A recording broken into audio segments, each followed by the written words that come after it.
Recently, I was thinking of the iconic scene in Pulp Fiction where Vincent is talking about his time in Europe and says it's mostly the same, but you notice the little differences, the little things. The same thing applies when Christian nationalists are governing your country. I know it's a big jump, but stick with me. It's not like Christian nationalists won the recent election and the very next day only Christians could hold office or only Christians could serve as jurors. No, they did a bunch of little things. They issued an executive order to, quote, eliminate anti-Christian bias within federal agencies, which is code for we need to start favoring Christians. They pardoned people convicted of crimes, even violent ones, related to protesting against abortion. They appointed incompetent people to run all of our scientific agencies and to stop grants to research they don't like. The list goes on and on. But the latest little thing, the funniest little thing, the little thing I want to call out today, it happened at the Pentagon. The DoD recently reclassified Mormonism as non-Christian. Why is this funny to me? Well, over 2/3 of Mormons voted for Christian nationalism in the last election. Then the people they voted for turned around and said to their faces, you aren't true Christians. Wouldn't you know it, Mormons in Congress gave speeches and wrote sternly worded letters while they pounded the table. Citizens in Utah were interviewed on the local news about how shocked they were and how offensive this was. Mormon law professors screamed about the Constitution, of all things. To use a famous metaphor, the people who voted for the leopards eating people's faces were screaming at the top of their lungs that they didn't think they meant Mormon faces. After their public tantrum, the DoD walked the change back somewhat, but it was too late. The mask had already slipped. For example, the Defense Secretary Pete Hegseth's own openly Christian nationalist pastor, Doug Wilson, called Mormons, quote, polytheists practicing a, quote, non-Christian faith. This is what they voted for. This is how Christian nationalism starts. We know this not because they grabbed power and started shipping people off in boxcars, but because of what Vincent said. It's the little things. The end game of Christian nationalism is never actually a unified front. It's never just about keeping secularists or atheists or Muslims or gay people or immigrants or whomever out of public life. It is fundamentally about who gets to hold the theological clipboard and decide who is the right flavor of Christian to be favored by government. If you have thoughts about Christian nationalism or any other theistic topic, give us a call, because the show starts now.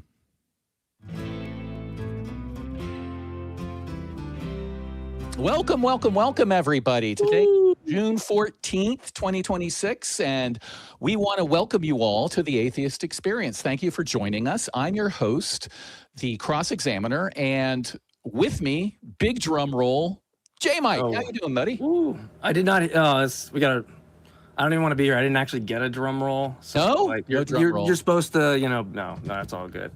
There we Sure they go. can put There that we in go. post. There we go. Put it in post. Yeah. Absolutely. I love your background, by the way. Yeah. Am I allowed to steal the joke? No, you know what? I'm not gonna. No, you should. You should.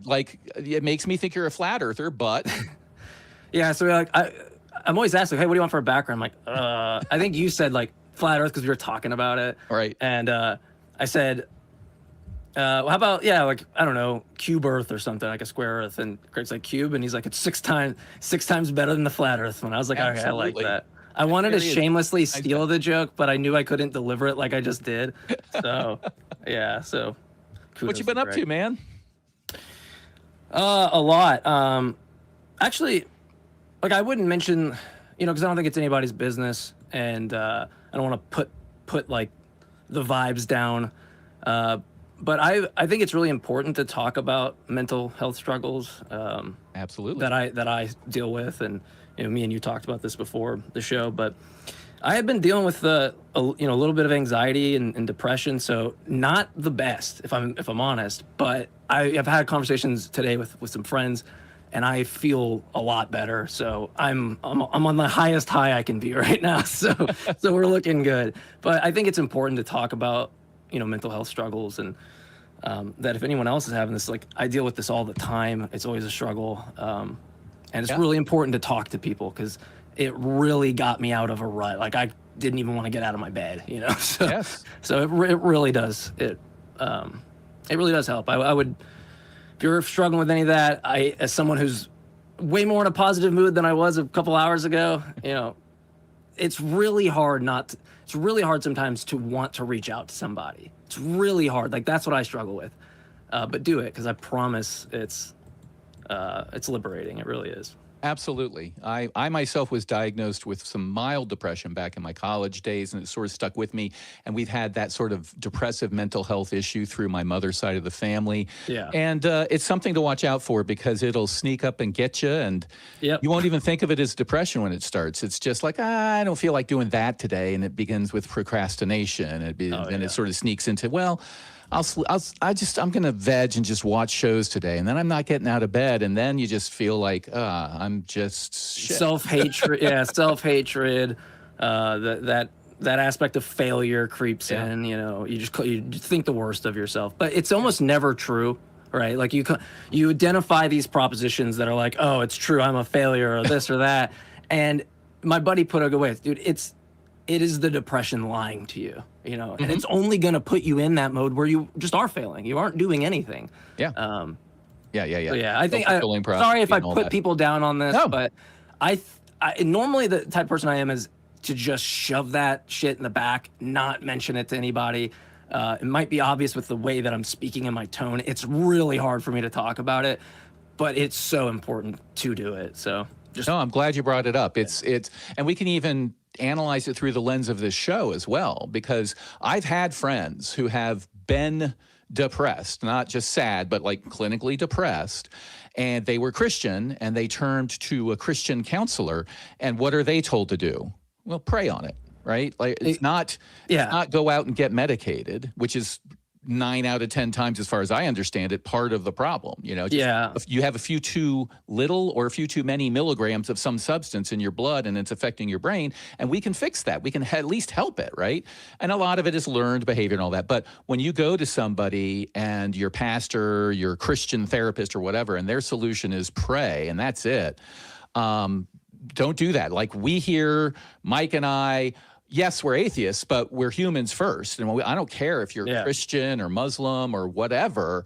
If you've got mental health issues, anything from depression to worse, you know, the single best thing I ever did in my life was going to see a psychiatrist and getting on. Back in the day, it was a little bit of Prozac that got me into good working habits. And then when I came off of it, those working habits stuck with it, yeah. And that working habit was this structure of support that sort of taught me, there's a positive feedback loop here. If I get up every day and do what I need to do, then the things don't pile up, and then I don't get depressed about the things piling up. Exactly. I mean, I've never had anyone, by the way, say like, oh, you should pray and this. And I imagine a lot of the audience has had that said to them. Dude, that would piss me off so much because it's just totally invalidating of someone's experience, and it just tells that person you are not connecting with me right now. You don't even give a fuck about me. You have some motivation and some alternative that some motive that you really desperately want me to be a part of, and it's just like I've never had that happen, but oh my god, anyone that's had that happen to you, like I'm sorry for you. That sounds terrible. I'm Googling it right now. I think it is, it's a Secular Therapy Project by Dr. Ray. Yep. I can wholeheartedly endorse that. I've spoken with him before. He seems to be a great guy. I don't know the professional credentials, but I've met people who have worked with the Secular Therapy Project, just so people understand. It's like, hey, I want therapy, but I don't want you, the therapist, bringing your religious or worldview baggage to the therapy session. So that's a great segue, by the way, too, because I was like, I don't want to just randomly open, but when people ask, how have you been? I'm like, well, I don't want to just lie and go, great. Well, good. Great. I've been doing awesome. Fucking great, you know, because it's just not true. So I think that's a really good segue for where this might be able to help people who aren't in my situation where I didn't have the religious baggage. Now that doesn't mean that I'm still not possibly a victim of when I go to seek therapy or something, that I'm become a victim of this type of, practice of, you need Jesus or let me do the Bible or whatever. So, it's really good to make sure that the person you're talking to is someone that's going to be completely secular and not have any of that religious baggage or, under overtones. Yes, Yeah, absolutely. it's super important. Absolutely. So, yeah, as my mom says, better living through chemistry, and as somebody I watch on YouTube says every show, take your meds and drink your water. Yeah. So just Yep.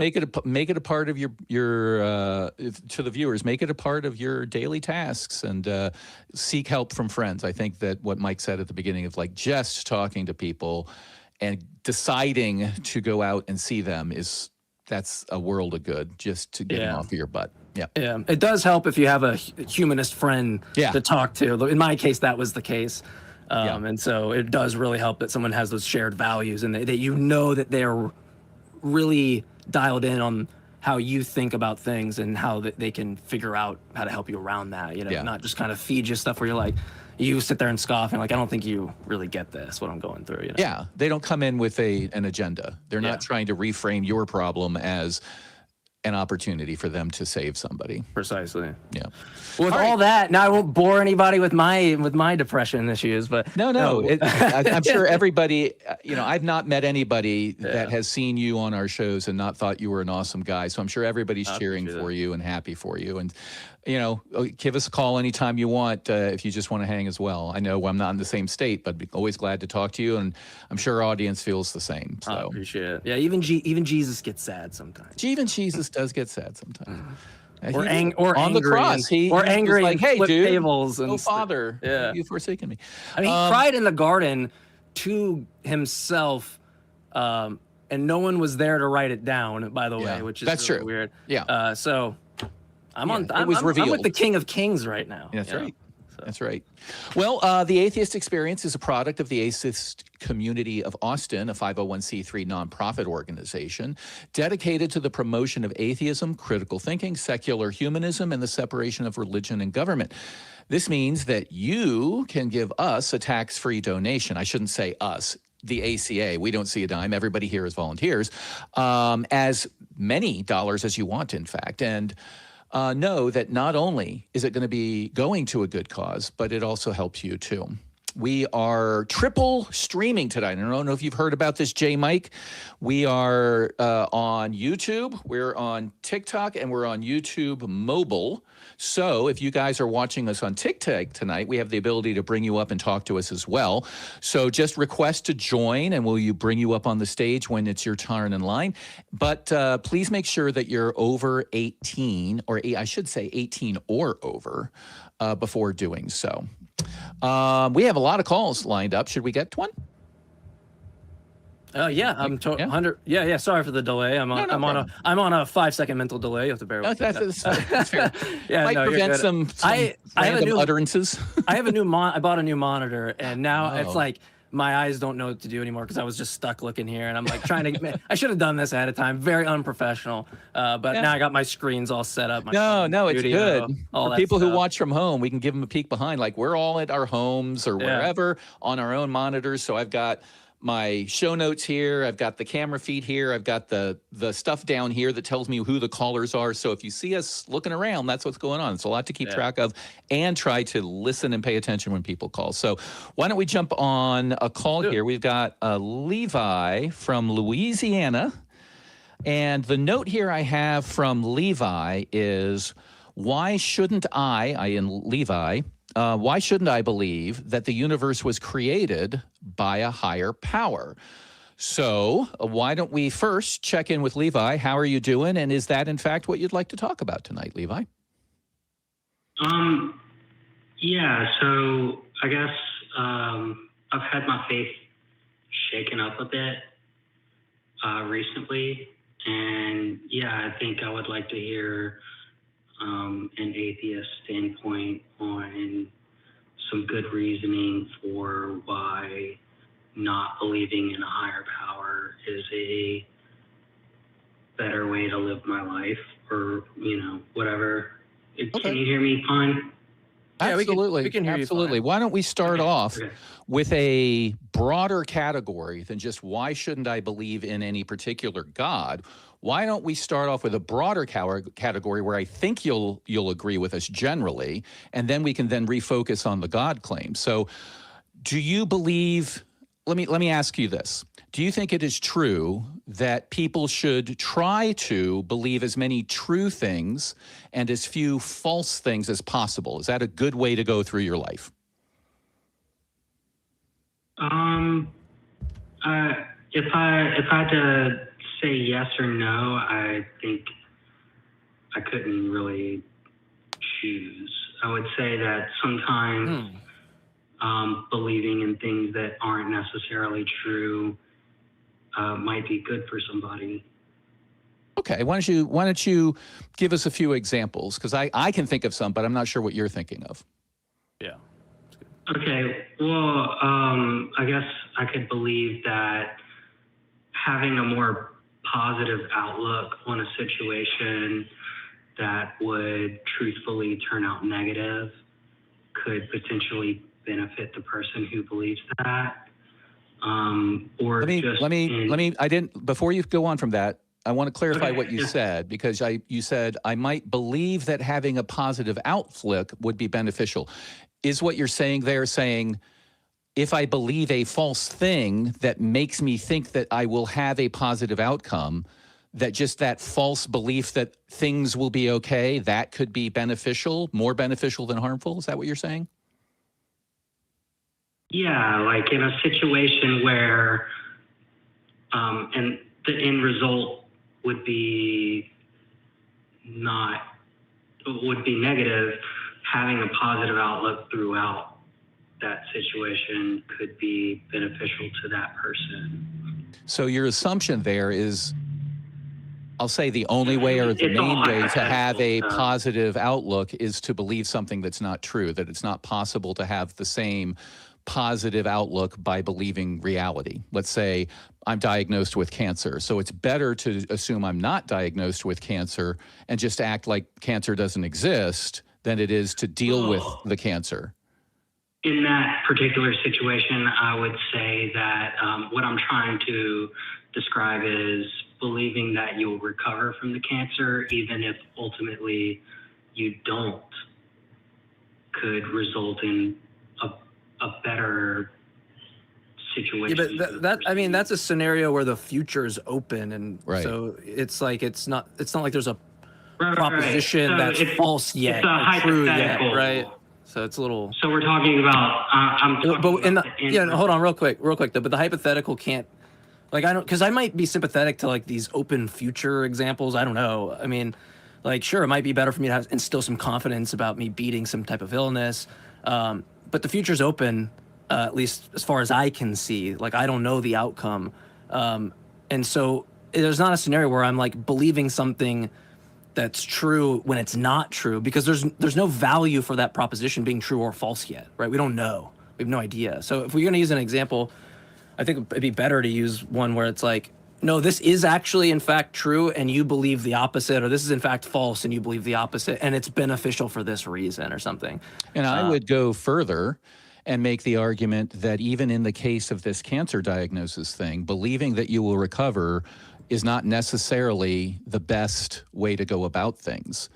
If you believe for sure, like if you are convinced you will recover, then you don't prepare a will, you don't prepare any sort of documents, you don't change your life in any way so that your family and friends you got are it. prepared, Yeah. because you don't need to, because you're going to recover. And I'm talking about belief. Like when I asked about believing true things, you are convinced that you're going to recover. So even if it is true that you are going to recover, believing you will recover is unwarranted at the time, and it can produce a bad outcome. You know, just giving somebody I can address both of those perspectives. Okay. First of all, I would say that believing that you'll recover doesn't necessarily mean that you won't hedge against the situation that you won't, as in creating a living will and things like that. So I would just,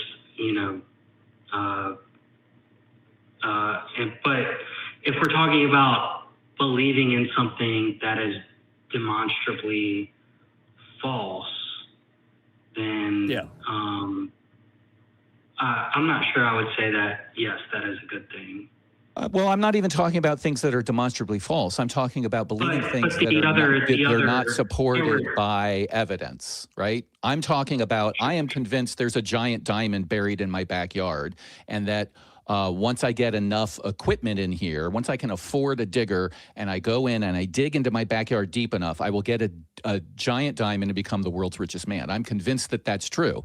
That might be true, but it's unsupported by the current evidence. That's the case I'm talking about. So I'm not saying it's false. I'm saying it's unsupported by the current evidence. I have insufficient evidence to justify my belief in that. Does that make sense? Like, that's the space we're dealing with? Yeah, that makes sense, and that would be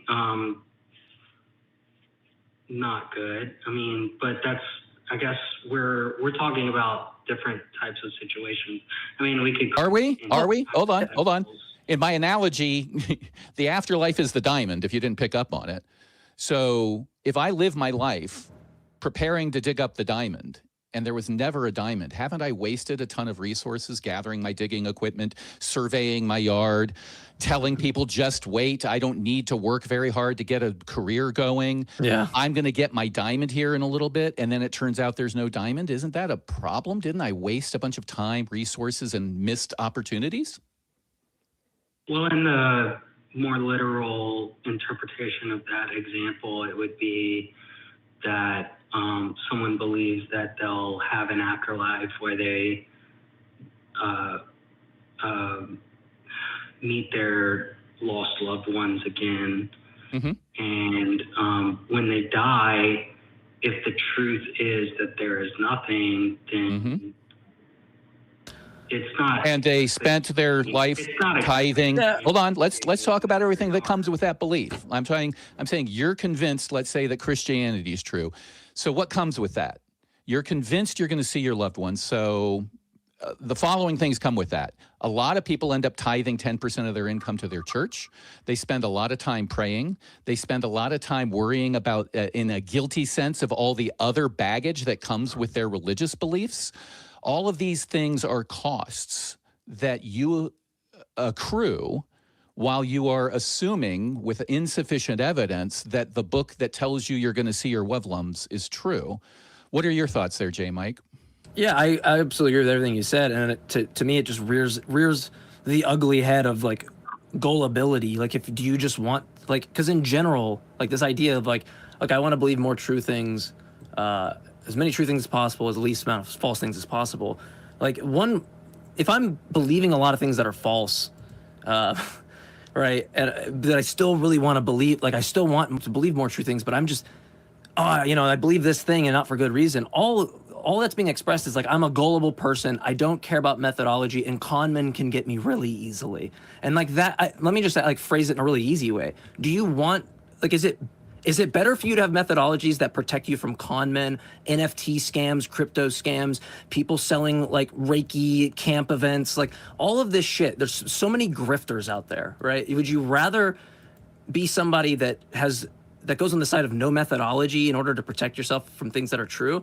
Or is that worth the cost? Is it worth going, you know what, there are some of these things that make me feel a little bit better, I get good feelings, and it's worth the cost of potentially being conned by these con men, losing my money in NFT scams, and all this kind of stuff, right? You see, is what I'm saying making sense? Like, it seems like it's very obvious that if you pick this other side, you're just like, it's okay for those things to happen because I still feel good at the end of the day.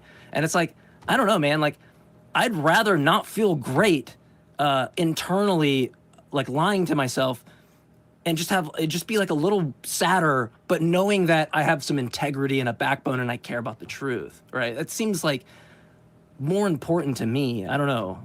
What are your thoughts, Levi? Okay, well, there was a lot unloaded between. Yeah, sorry. I kind of cut like a wrestling promo. I'm sorry. Yeah. And listen here, brother. My first thought is there's a lot of equivocation there, but I don't know. Let me sure. clarify. Maybe, yeah. let me re-clarify that I'm not exactly firm in my belief at this point. I've lived my life this way, and I've had some people give me reasons to start really questioning what I believe. Sure. And I'm not sure that a grifter is exactly the same as a preacher. Well, tell me the difference then between a preacher who doesn't believe what he's saying, but is just in it for the money, the free house, the tax-free free house from his church, and all the benefits that come. Let's take it to the worst-case scenarios, right? The preachers that fly the private jets, etc. So hold on. What about hold on. a more realistic? No, hold on. Just let me. Okay. Hold on. I'm asking you a question. How do I tell the difference between a preacher who's just like, I am no longer convinced that this is true. Exactly. And I'm in it for the free house, the free food, the status in society, the fact that I don't have to go get a real job, quote unquote. How do I tell the difference between that guy and the preacher who's doing it because he believes it? Can you distinguish between the two?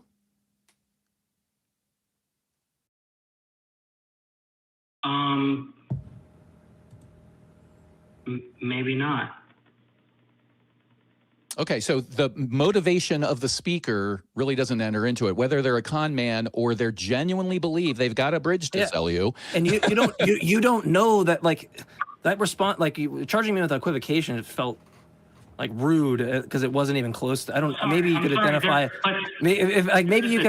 equivocation there, but I knew JMike would not let that stand. Yeah, I committed no fallacy of equivocation, and the reason why, maybe I did, I take that back, but in that case I didn't, because you don't know that the person that's selling you the goods is a grifter. I mean, that's what we're trying to argue for, that developing a better methodology, a better sense of knowing what's right versus not gives those alarm bells that go, this guy's a fucking grifter, which is why a lot of us in the community have those bells go up when we see different people and go, that's a fucking grifter, that's a fucking grifter, that's a fucking grifter. And then we look at the rest of the internet and they're like, this guy speaks so much wisdom.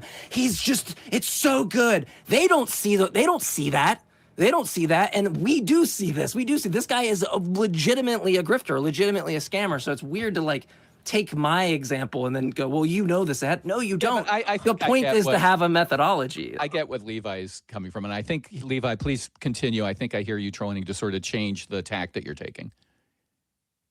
Yeah, I'm sorry. I'm just trying to say that there's a difference between someone who genuinely believes in what they're saying and someone who doesn't.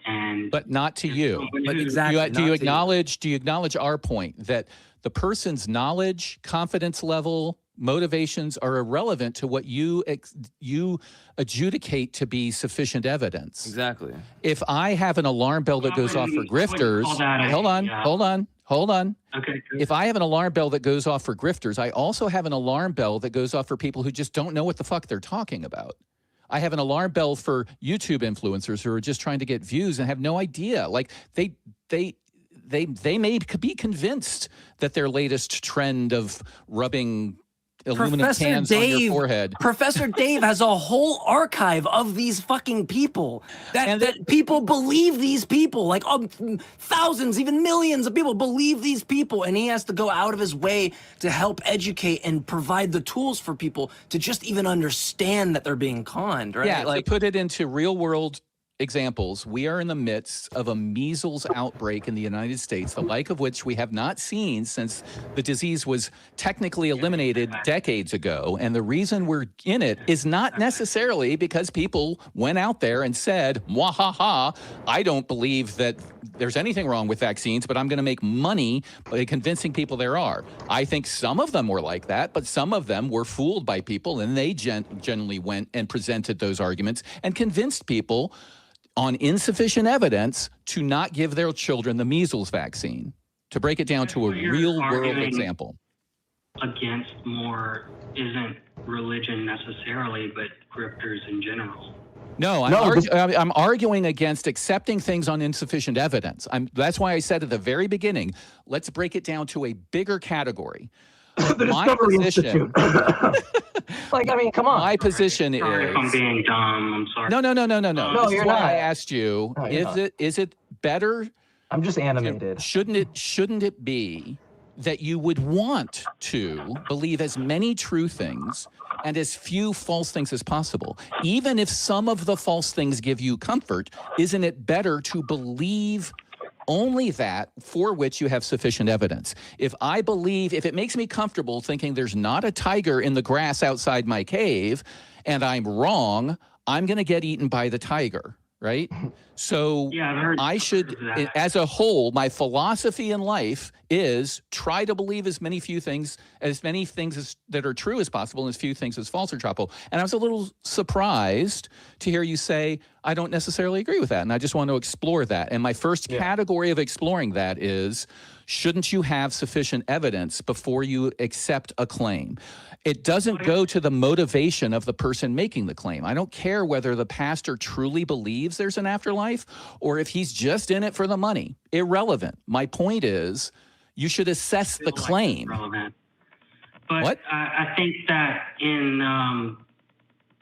when every example gets to the extreme, then there are a lot of philosophies that would fail, but hold up in a more mild. What's the extreme example, and how are the rules different for analyzing that than a regular example? Well, so if there's somebody who I trust, who truly believes what they're saying, it's not the same as a grifter who's trying to rob me.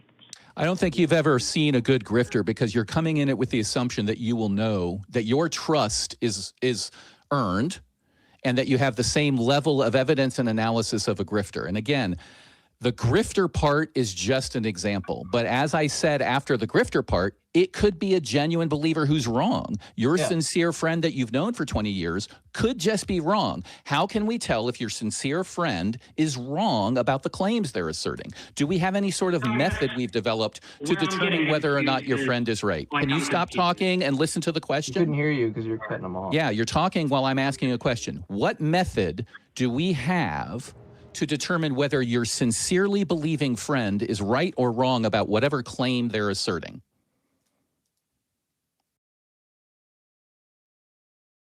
So what method do I have that my sincerely believing friend is genuine in the claim that they're asserting? No, not genuine. That the claims they are asserting are actually true. They come to you and they say, I had a tuna fish sandwich for lunch. What evidence do you have to support that claim, to accept the claim that your friend is making? You've heard of tuna fish sandwiches, so that's some evidence. You know your friend to be honest. You know that people eat tuna fish sandwiches for lunch. There's nothing out of the ordinary about tuna. You've been to the store and you've seen that tuna exists. You've had tuna fish sandwiches yourself. We've got a whole bunch of evidence, right?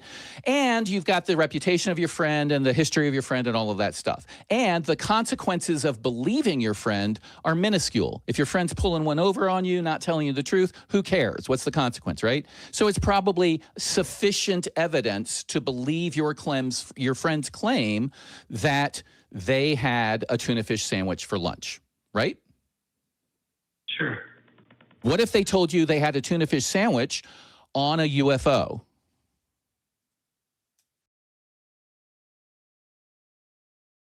So I guess the comparison would be that religious claims are equivalent to alien abduction claims.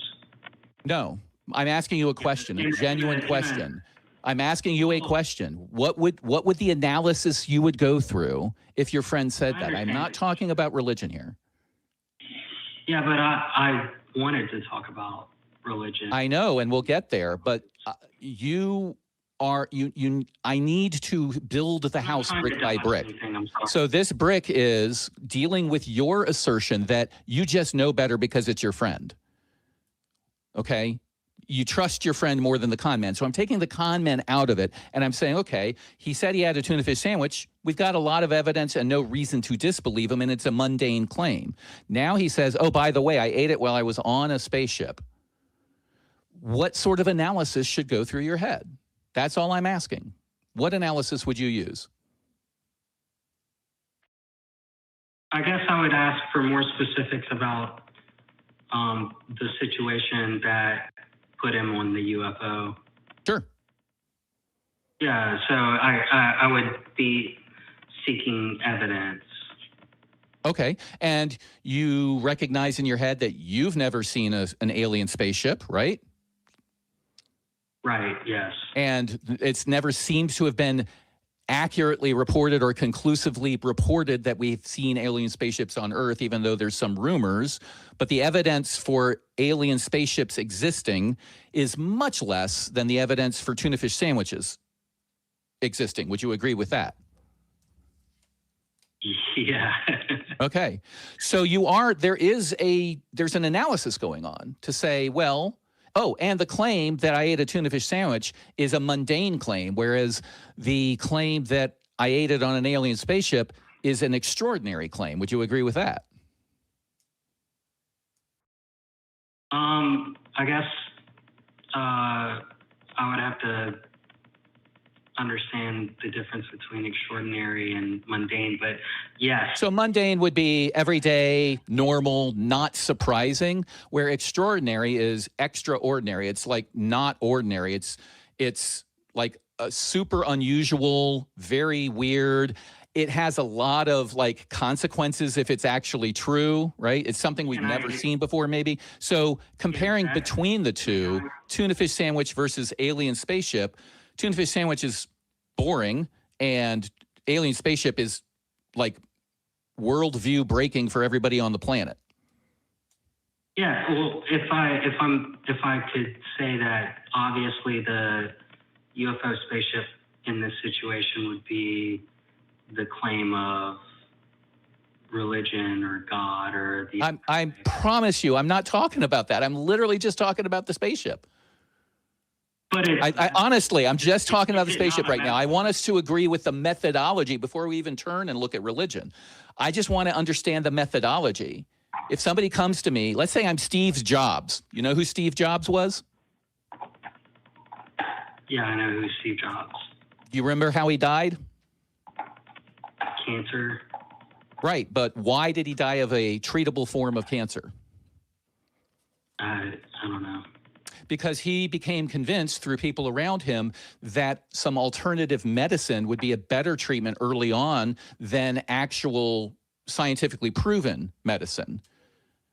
And he went with this woo, acupuncture, diet, all sorts of things instead of what science had shown us, right? And because of that, his treatable form of cancer killed him, okay? So I'm not talking about religion right now. I'm just talking about when you don't believe the things that have been proven to be true, or when you believe things based on insufficient evidence, you can hurt yourself or those around you.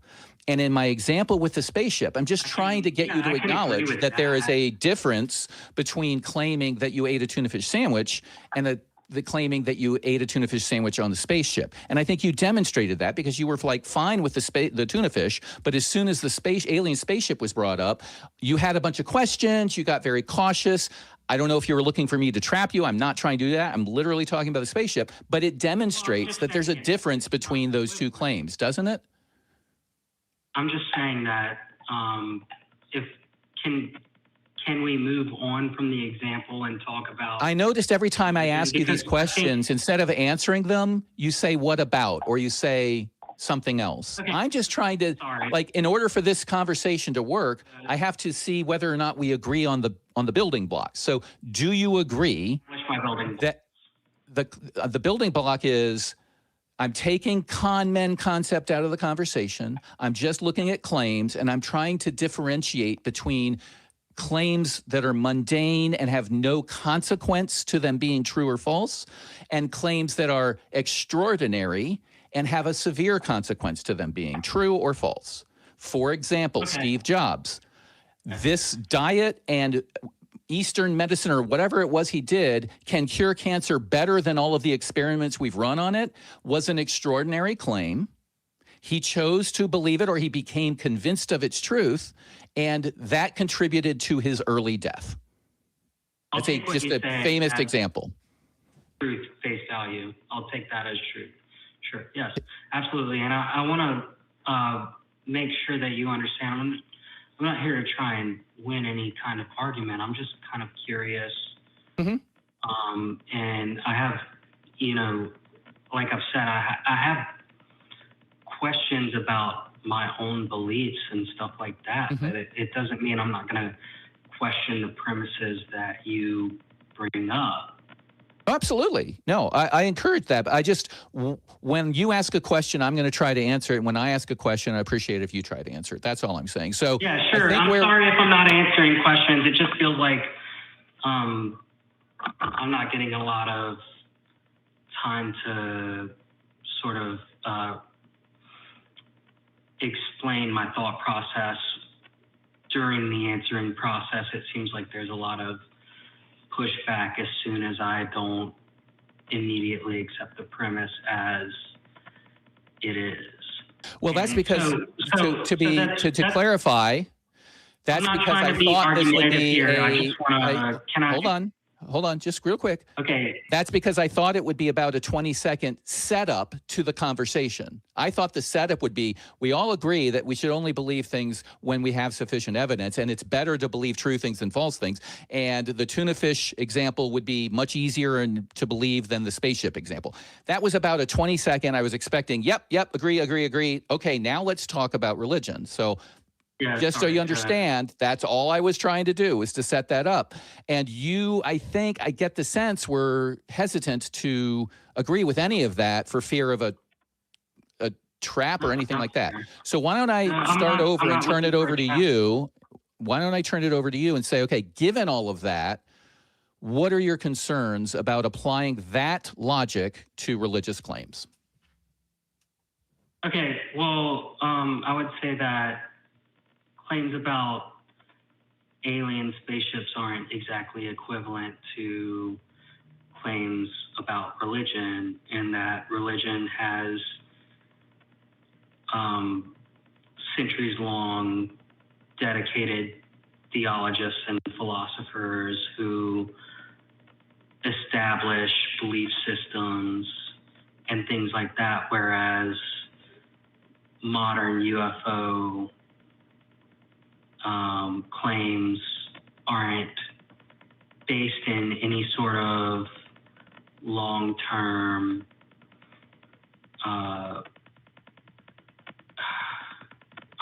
logical reasoning or something like that. Like that's sort of my thought process.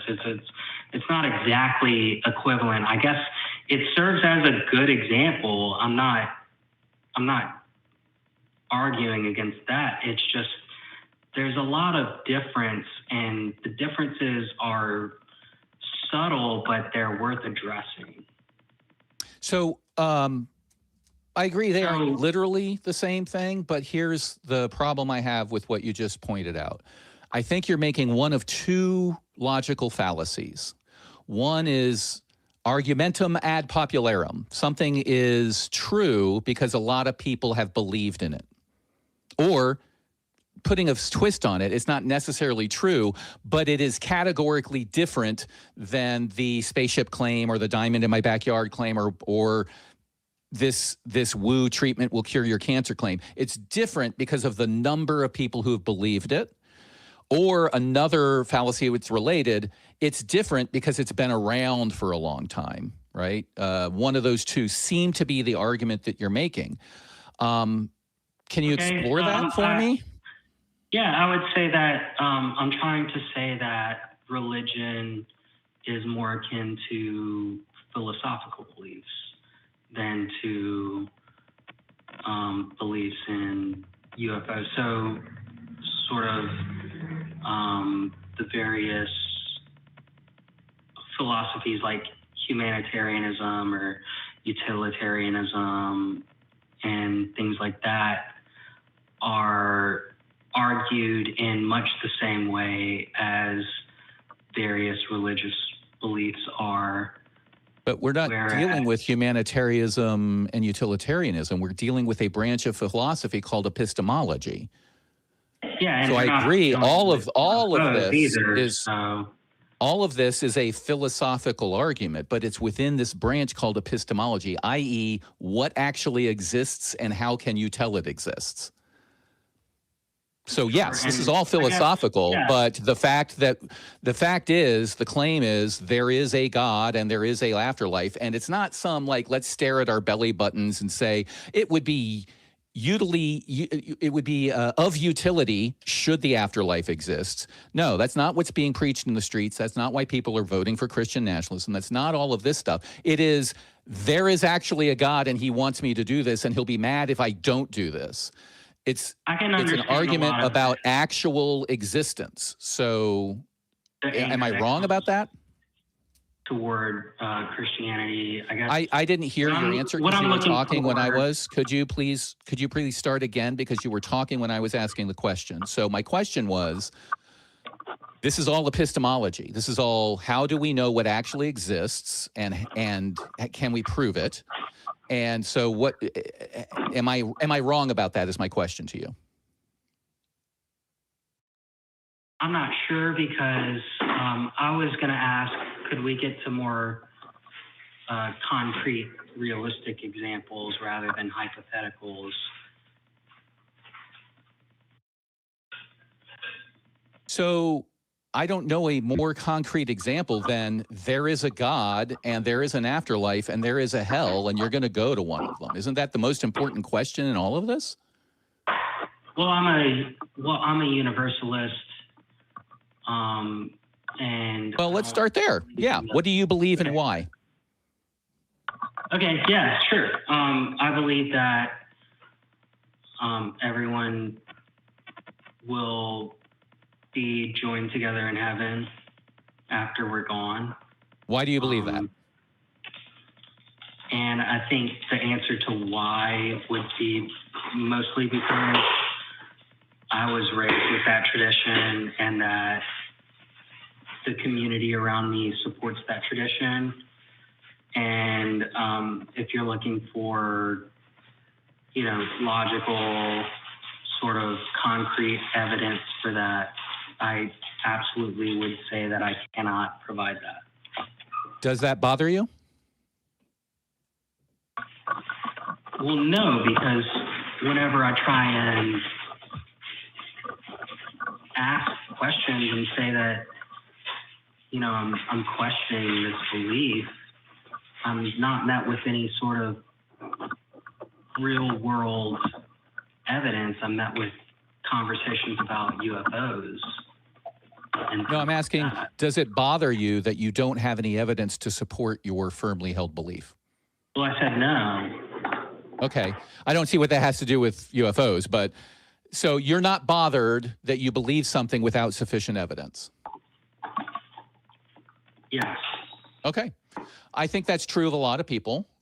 The question I have of people who aren't bothered by that is along the lines of what I've been talking about all along is, doesn't that open you up to hurting yourself or others?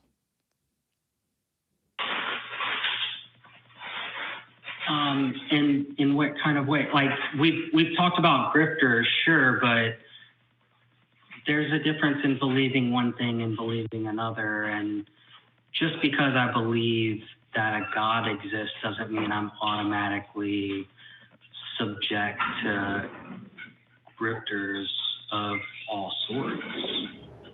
Yeah, but grifters was an example of what you can be subjected to if you're gullible, not specifically this religious belief. Could you tell me if somebody proved to you tomorrow that there were no God, for example, right? How would you change what you do on a weekly basis? Well, I guess if it was proved beyond a reasonable doubt that what I believe is absolutely untrue, then I would stop praying. Okay. And I would stop worshiping at church. I don't think I would stop communicating with the people I care about. Right. Absolutely. Who also believe those things. Sure. But if for me it was absolutely proof that there is no God, then sure, yeah. Why wouldn't I? I don't see any reason not to. So that's one little example of an answer to your question, right? That, well, if I'm wrong, I'm wasting a bunch of time and emotional energy on the acts of attending service, praying. I don't know if you tithe money or donate to those services that encourage people to believe those things. Universalists tend to be sort of hands off on that. So that's just one example. And then there's sort of a meta level where participating in this religious belief system is giving cover to other religious believers who either truly believe, are being convinced to believe, or would give up the belief were there fewer participants. And by you adding to their numbers, they look around and make the same argument you did, which is, wow, so many people believe for so long, I guess I'm going to believe it too. So, you know, there's X percent of the people in the room at any given church service are actually non-believers, but they keep pretending they believe because they believe everybody else is pretending, and that wastes their time, etc. There's other studied examples of how feigned religious belief or unsupported religious belief can harm people.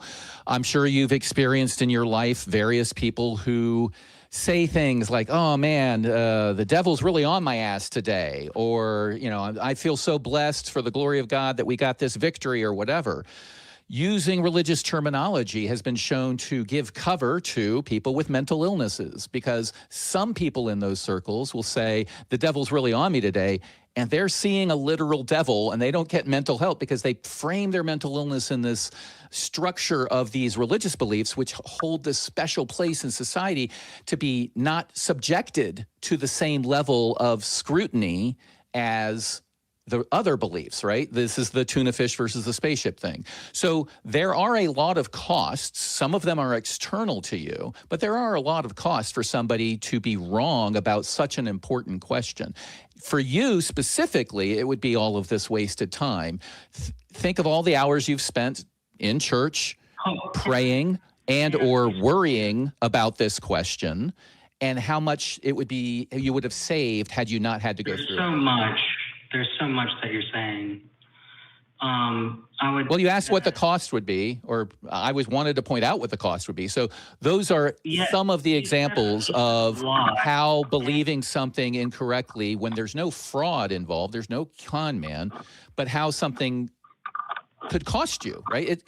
If you are wrong, it has cost you, I don't know how many hundreds of hours of being in church, praying, worrying about the book, all of those sorts of things. What are your thoughts on that? Oh, looks like we have JMike back. Yeah, JMike, you had some technical problems. Yeah, I'm really frustrated. It was really weird. You plug in the Yeti, I can't hear anything. I just saw my volume thing forcefully going down to 0, and I'm like, no, push volume up, and it's fighting me going down. I'm like, am I stepping on something? And so basically right now the scenario is I barely can hear people because I gotta go through my TV. Fair enough. And so when I go through if I go through my TV and they're hearing echo, just let me know, and I'll be really good at clicking that mute button and only talking when it's my turn. But yeah, no problem. I probably missed a big chunk. So. Yeah, no problem. We were just kicking it over to Levi on his thoughts on that cost. I wasn't trying to, dodge any questions. It's just you were stacking a lot all at once, and it's hard to keep up with each claim. But the first claim that you made was that it would be a waste of my time for me to pray or worship. And I would say that it's not an absolute waste of my time. There are benefits to it as far as my emotional state or my connection to my community. Can you I'm going to interrupt for 1 second and ask you to compare that answer to the answer you gave me when I said, what would happen if it was proved that your beliefs about a God were not true? The first thing you said was, I will stop praying and I would stop going to church. Sure, but that's also not implying that I wouldn't replace those activities with something that is fulfilling in a similar way. Yeah, but it would be a different activity. Yeah. If I can be honest with you, it feels like you're trying to cover for this belief system. You're trying to minimize your previous answer, right? Your previous answer is I'd stop going to church, I'd stop doing this. And you'd start playing board games, you'd find community elsewhere, you'd start going to a Sunday assembly of Quakers who don't really have a religious belief and they just like the French, like whatever it may be. I don't disagree that you'd replace it with something else, but there would be a difference. There would be a delta. You'd give up something. You'd give up the tithing, you'd give up the church going, you'd give up the praying, you'd give up the worrying about heaven and hell, you'd give up, or you'd start appreciating the current life as the only life you have to live, knowing, or at least having been convinced that it's not guaranteed that there's an afterlife. There would be a delta, and that delta is maybe a small cost to you, but I'm just demonstrating that I think you agree there would be a difference. Do you agree? Well, I have to say that it feels like I get, a few seconds of clarification before you decide to interrupt, and I politely let you, whereas you go on, and anytime I try and interrupt, you accuse me of being, dishonest in the discussion or I don't think I've ever accused you of being dishonest. And if you rewind, I gave you a very long time to talk just a few minutes ago. But yes, this is a call-in show where we ask questions. If you want to answer a question that is a fairly simple one with a long explanation that doesn't make sense, that we would have to then rewind back to the beginning where we say, okay, this first thing you said didn't make sense, we would waste a lot of time. So that's why this is like this. So my question was, it just seems like you stack on a lot of things. It sounds like every time you talk about like what he says, you don't address the content, but like this meta around the content, and it's just really, really annoying. Like I wasn't even here for half the conversation, but I came back and you were doing the same thing. You're like you did it with the equivalent, with charging me of a false equivalence or hey, Mike can't get over that. Well, no, I mean but like he's done that every time when you talk. You're like, I think you're loading this in. It's like, okay, like I don't know that this is working in that sense. If you're gonna do that, let me just ask him. Let me use the most recent example. All I said was I listed a bunch of potential costs, and you're complaining that I listed a bunch of potential costs. Is it that you couldn't keep up with all the costs, or are you objecting to me listing costs at all? Because we were talking about costs, and I said, okay, let me rattle off a few of the costs. Praying costs time. Going to church costs time. There's an emotional cost of worrying about the afterlife. There's the cover that you give to those around you, that the more normal religion seems to everybody, the more other people will participate in religion. Those seem to be pretty straightforward. Is that what you're complaining about, that I listed those 4 or 5? Well, you know what? Honestly, maybe it's something where I'm just battling this belief system, and when you challenge it, I feel like I start getting defensive. And oh yeah, 100%. I mean, that's I applaud you. Yeah, go ahead, JMike. That's a great answer. That's a very human thing. I'm sorry. I'm just trying to understand, and I guess maybe an online debate format isn't the best way for me to work these thoughts out. Maybe not. Maybe some people might help, but like I will say, like you said something at the beginning. Yeah. We can move on to other callers. I know we spent a lot of time, and I missed a giant chunk, but I was kind of weirded out by the way it was phrased, and maybe this is just a miscommunication thing, or you meant it a different way. But you were like, why should I not believe? I mean, for me, if there's a claim about like I abducted a leprechaun and threw him in Graham's car. Like, do you like show me that I didn't do that and that there isn't a leprechaun shoved in Graham's car? It seems like the weird way to do it, because like it seems like when you have these types of claims, the better thing to do is to say, hey, well, like I don't know that I have a good reason to even think that's true, because being like, more on that like highlighting the agnostic kind of side of it, of like, look, man, I don't know, but I could totally have my mind be changed on that. And I think that's better than like, why shouldn't I believe? A lot of atheists are like, I don't know, I came to this process realizing I didn't have good reasons to believe in the first place, right? So I guess maybe that's why I'm a little weird. I don't know. What do you think about that? Or maybe I misrepresented you. I don't know. Well, I guess maybe this conversation isn't going exactly the way either one of us was hoping, but I would say that I really appreciate the way you guys have been talking about this. And if I've been defensive or reflective or, rudely interruptive, I want to apologize for that. But you definitely have We've done it too. It's all good. You've given me a lot to think about. And I guess it's just something I'm struggling with logically and mentally and emotionally. Sure. And I'd like to give you some advice. But Levi, I'd like to give you some advice. I'll take it. I think here, to clarify, I don't think you've been deceptive. I think when I've been pointed out things like, hey, when we ask you questions, you're not answering them, it's not because I think you're trying to pull one over us or anything like that. I was coming to the same conclusion you were. That's what we call the resolution of cognitive dissonance, right? Cognitive dissonance is when you're trying to reconcile these two beliefs or what you want to believe that are contradictory, right? Like, I want to believe there's an afterlife. I don't want to put words in your mouth, but this is an example. I want to believe that the Bible's true, there's an afterlife, etc.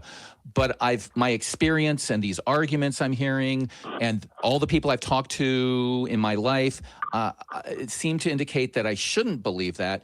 And when you start to resolve that, like which of these am I going to deal with, the brain tends to, in your words, get defensive. It tends to say, when I'm asked a question about X, Y, or Z, I say, well, what about A, this weird outlier, right?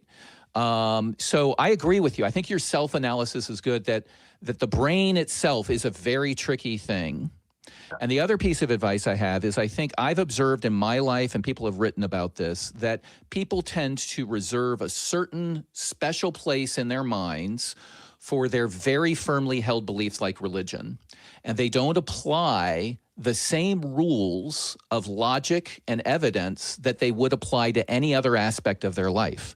And all of our questions from JMike and I so far have been targeted at that reservation that people put on their brains to say, my brain is going to tell me that asking about the diamond in the backyard or the UFO spacecraft or whatever is categorically different than religion.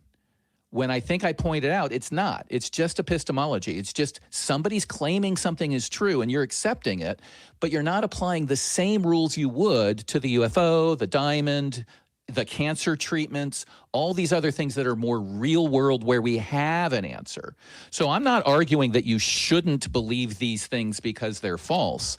All I'm saying is the proper answer to is there an afterlife or is the Bible's mystical claims true is probably I don't know. That's all I'm saying. And I think your brain is, from what I hear from what you said at the intro to this call and ongoing, is you're struggling with saying I don't know because you're uncomfortable with it. And maybe you still believe, but maybe your answer really is I don't know, and I'm okay with that. We'll find out when we die. I don't know. What are your thoughts, Levi? And then we'll hear from Mike again. I guess, a lot of what you just said really clarified it for me and made a lot of sense. And I guess my original question was sort of a misunderstanding of the non-believer perspective, because my original question is, why shouldn't I believe in something? And I guess my thought process was, why should I believe that there is no God? And what you're trying to say is that not believing that there is a God and believing that there is no God are different. Yeah, most people on this show, I think I'm the only one, I could be wrong, I think I'm the only one on this show that affirms that God does not, my view is gods and goddesses do not exist. They're not a thing. They're not a thing. They don't exist. They're not real. They're like a unicorn to me, right? It's just not a real thing. Now, if someone asks me why I think that, I'm going to get into a lot of boring philosophical justifications on my metaphysics, which is akin to something like naturalism, and it'll bore people, but I have no problem giving that. But at the same time, it's not the right way to look. Like if you came to me and go, well, look, I believe in this thing, but why should I just not? Why should I believe what you believe? Like that, yeah, we can do that, and I do that kind of trade process with people. But if someone's like genuinely deconstruction, and it's not just like this philosophical kind of back and forth game we're playing, you know, I'd much rather them look like in toward themselves. It seems looking out towards other people. They don't have your experiences. They didn't have your knowledge set growing up. They didn't read the same books. They didn't watch the same shows. They didn't have the same families. Everybody's experience, that cumulative point of view of your experience is different for everybody. And it only takes away from your journey to properly, potentially deconstruct if you focus on these other positions, as opposed to looking inward and going, what reasons do I have to think that this is even true? Or like, it just raises the probability of it being true like a smidge, you know, and work from there. And really developing, like Graham said, like your epistemology and knowing, you know, why do I believe the things I do? And do I have good reasons? And even maybe more meta, what is a good criterion of even saying that this is knowledge, and right, all this kind of stuff that we talked about before the show. Yeah. So I have a question for you, Levi. I don't know if you can see my screen, but I am holding on screen a jar of marbles. Do you agree that the count of marbles inside this jar is either odd or even? This is not a trap. It's just a demonstration. It's either the number of marbles is either odd or even. I can't correct? see your screen, but yes. Yes. Okay. If I told you, do you now hearing about the smart rules, are you convinced that the count is even?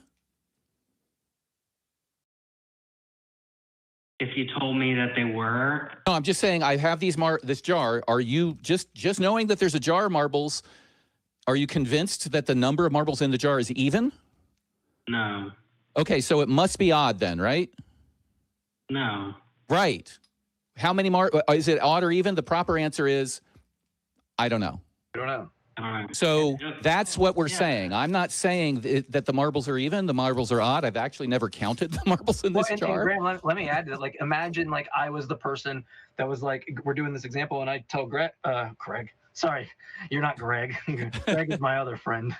That's God, by the way. Yeah. Graham's like, hey, you know, or he talks to me, he goes, what did you believe? I go, well, I was an evener. I thought it was, you know, an even amount for that. And I'm like, I want to know, like, why should I think it's odd, Graham? And he's like, well, I don't. I'm not an otter. I'm not an otter, but I'm not an evener either. What to think. And what I should be doing in that situation as an evener is go, why the fuck do I even think that it's even? Have I counted them? Nope. Well, then what? It's like, presumably you don't, you know, it's not a great example because you have reasons, presumably. Like they're probably legitimate reasons that got you to believe or whatever, but it's finding those and analyzing them and being like, should I really just reserve judgment at this point? Right. You know, that's kind of at least the way I would take it, but I never went through your journey. So, you know, I'm kind of talking. Yeah, well, I just wanted to say I really appreciate you guys talking to me and taking this time to let me on your show. Yeah, for sure. And I wanted to say that if I was pushing back too much. Bro, you're good. No. You're good. You're so good. You're so good. I was doing it to you. It wasn't getting my intuition. Yeah. And I really appreciate the conversation that we've had, and you've given me a lot to think about and consider. I don't think there's anything more we can get out of this conversation. Okay. That's good. I think if apologies if anyone's like, this is a really long call. These are the calls we live for. Like, this is a call that's way more important than, why do you think meta-ethical anti-realism is true? Go. What about meta-ethical? Yeah, like, it's just, you know. No, this was for me, but that's not the importance, and that's just like me playing a video game, having fun, as opposed to like, this is real world shit, right? Yeah, this has been a great call, and I really appreciate putting up with us and our format. So thank you very much.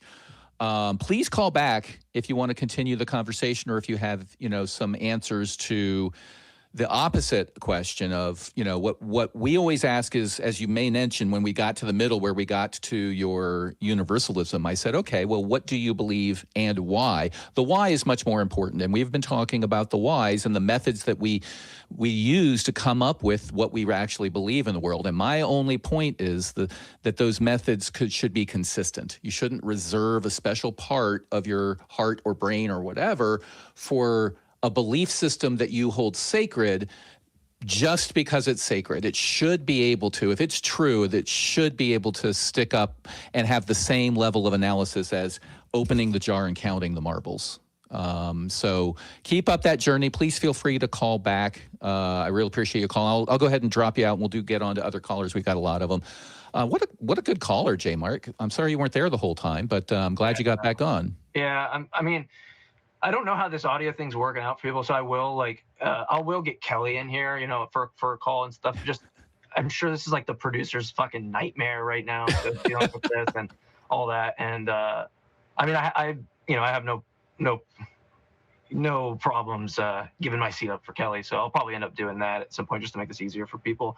If the audience, I apologize if you hear echo or something like that. I really sounds pretty good. It's just that we've don't lost. Want to miss the show selfishly. I just want to be here. So. No, you sound pretty good. Okay, we've lost your background, so now it looks like some sort of hostage video with just a sheet behind you. Oh yeah, and my coffee stain on my green screen. It looks like I shit all over my green screen.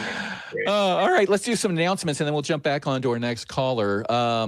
So first, we now have a channel that hosts all of the shows in the ACA in audio and podcast form. So you can visit tiny.cc/AEN podcasts.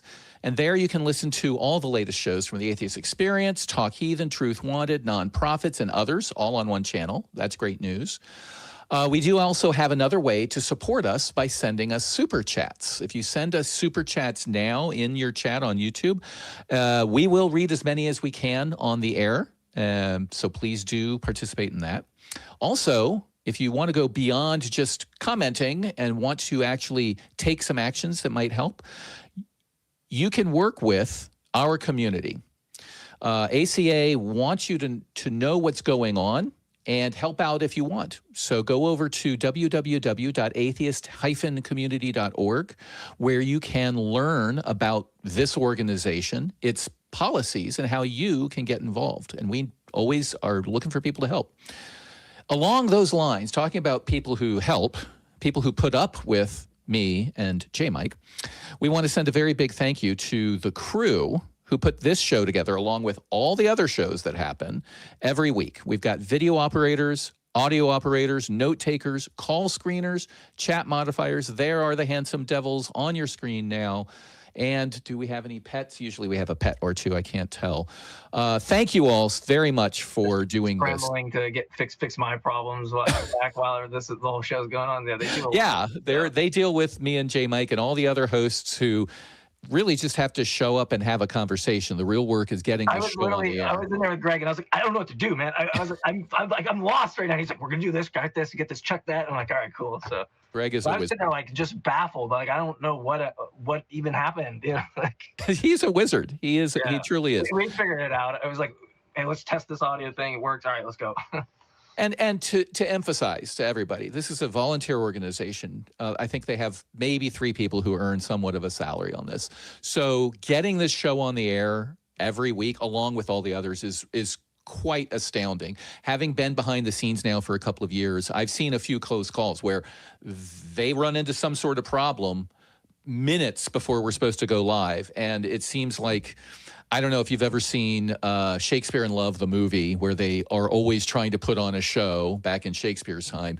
And it all just kind of works out. And the producer, whenever he's asked, like, how does it all come together every time? He's like, it's a miracle. Like, he has no idea. It just happens. And that's what it feels like to me. Like, the show just gets on the air. We get to have these conversations and explore with people what they believe and why. And more importantly, other people can listen to these explanations. Even if they're not ready to have that chat, they hear these conversations and might ask themselves some important questions. So thank you, crew, for making sure this works every week. If you would like to be one of those very, very attractive crew members you just saw, or be a guest on one of our shows, or eventually even become a host, we're always looking for people interested in being a part of our productions. So email volunteer at atheist-community.org to get involved. I don't know. Let's check and see if we have any super chats. We do have a super chat. We have SkeptiQuest for $4.99 said, I'm here for the tuna fish sandwiches. Nice. Thank you very much, SkeptiQuest. It was all a lie. There was no tuna fish sandwich. You were very gullible to believe that there was one. No, thank you very much. So what do you think, JMike? Should we jump on to another call? We've got a bunch. Yeah, I need. All right, let's get one where I don't hopefully get out of right away. All right, so we've got Michelle, I think, from New York. It's either Michelle or Michael. I think it's Michelle. Says she, her from New York. Was Jesus a historical figure because of fame from the Gospels? I'm not sure I understand that connection, but Michelle, could you please explain what you're talking about?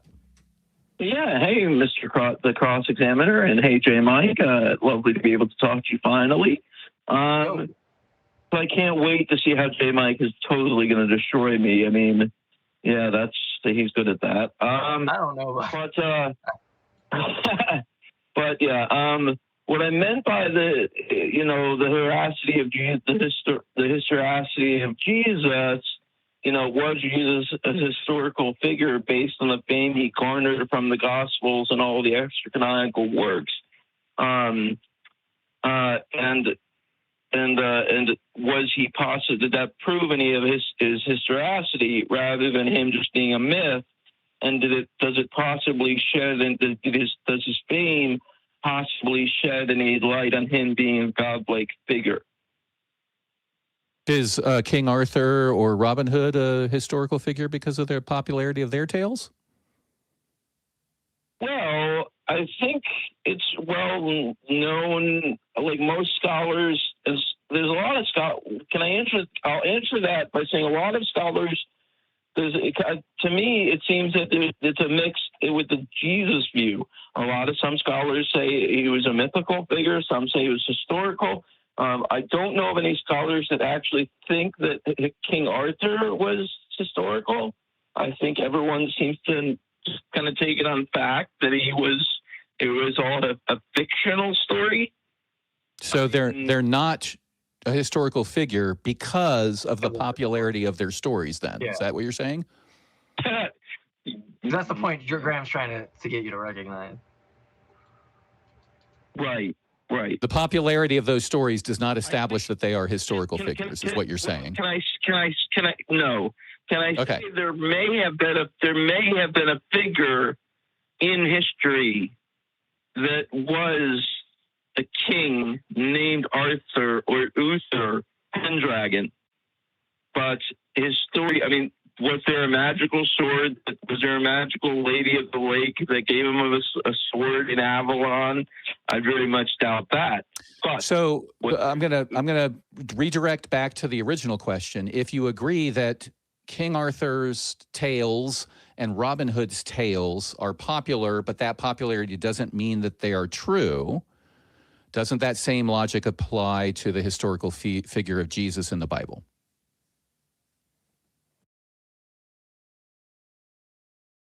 I.e., yes, those aren't necessarily true because the story is popular.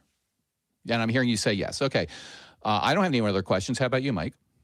No, I mean, but if we have are we just getting like a concession that that's not the case? It might have just been phrased as like a question or something like that. But like, so what are your thoughts? What is your position? Like, I need to go off more. If we just all kind of agree that the popularity of a story doesn't, make it, true. Like, it's not like they're going to dig up New York at some point and be like, Spider-Man, this shit was real popular.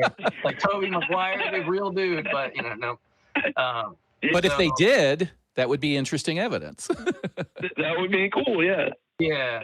So like, I don't know, yeah, but maybe we get some more meat on the bone. Like, do you think that Jesus existed? Is that your position? And I think it's possible.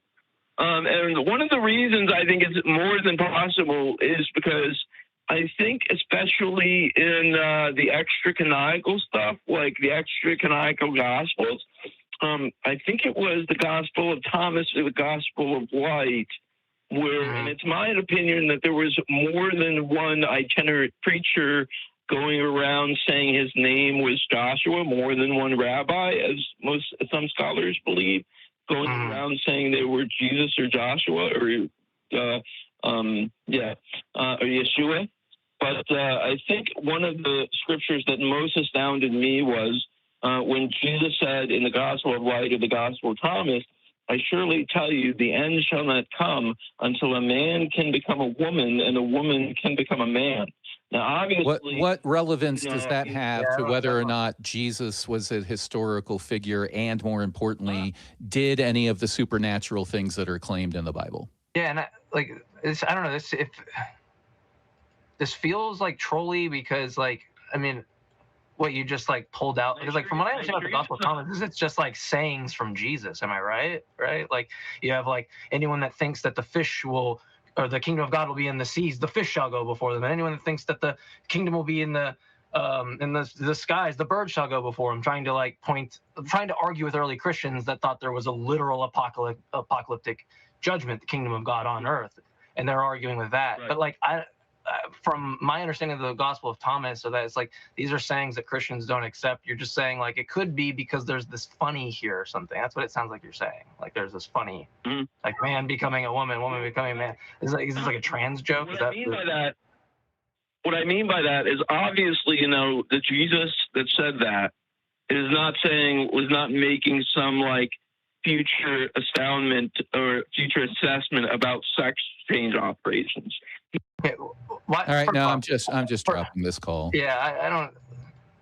Yeah, I'm not interested in this a really sort of troll. bad attempt even at trolling. Like, it wasn't even good. It wasn't even good. Yeah, that's it says man, woman, and I think that's true because look at today, and this people think, brother. Nobody's interested what in the that. Fucking word trans means. First off, like understand, because I bet you, like when people say this shit, they're like, oh man becoming woman, woman becoming man. Like they don't even understand what the word trans means, and so they have this like fundamental confusion of like what a trans person is actually fucking saying. So infuriating. Like I got on the trans debates on TikTok. I had to like bow out for a little bit because these people are so dumb. Like they're so stupid. They don't understand the position they're arguing against. Like it's insane. So if that was you, please, like, I mean, understand what the word means before you're like, man become woman, woman become man. Booga booga booga. Like the fuck. Yeah, it's a stark contrast with the previous call. I'll just point out that I'll take a million Levis who will argue to death against me if they're convinced, but is coming from a point of honesty and intellectual curiosity and being direct and all of those things. I'll take a million of those over somebody who, for some reason, has a sad enough life that they have some sort of axe to grind, that they call in a show about theism that talks about what we believe and why we believe it with this sort of performative bullshit. You know, I'm bored of it. It's so boring. I've seen for the last 10 years now, 15 years now, of what ignorance really looks like ignorance put into political motion, and it's boring. It's terrifying and boring at the same time. You should have saw earlier when I called the Atheist Experience and I said the trans joke and it didn't land. It wasn't funny.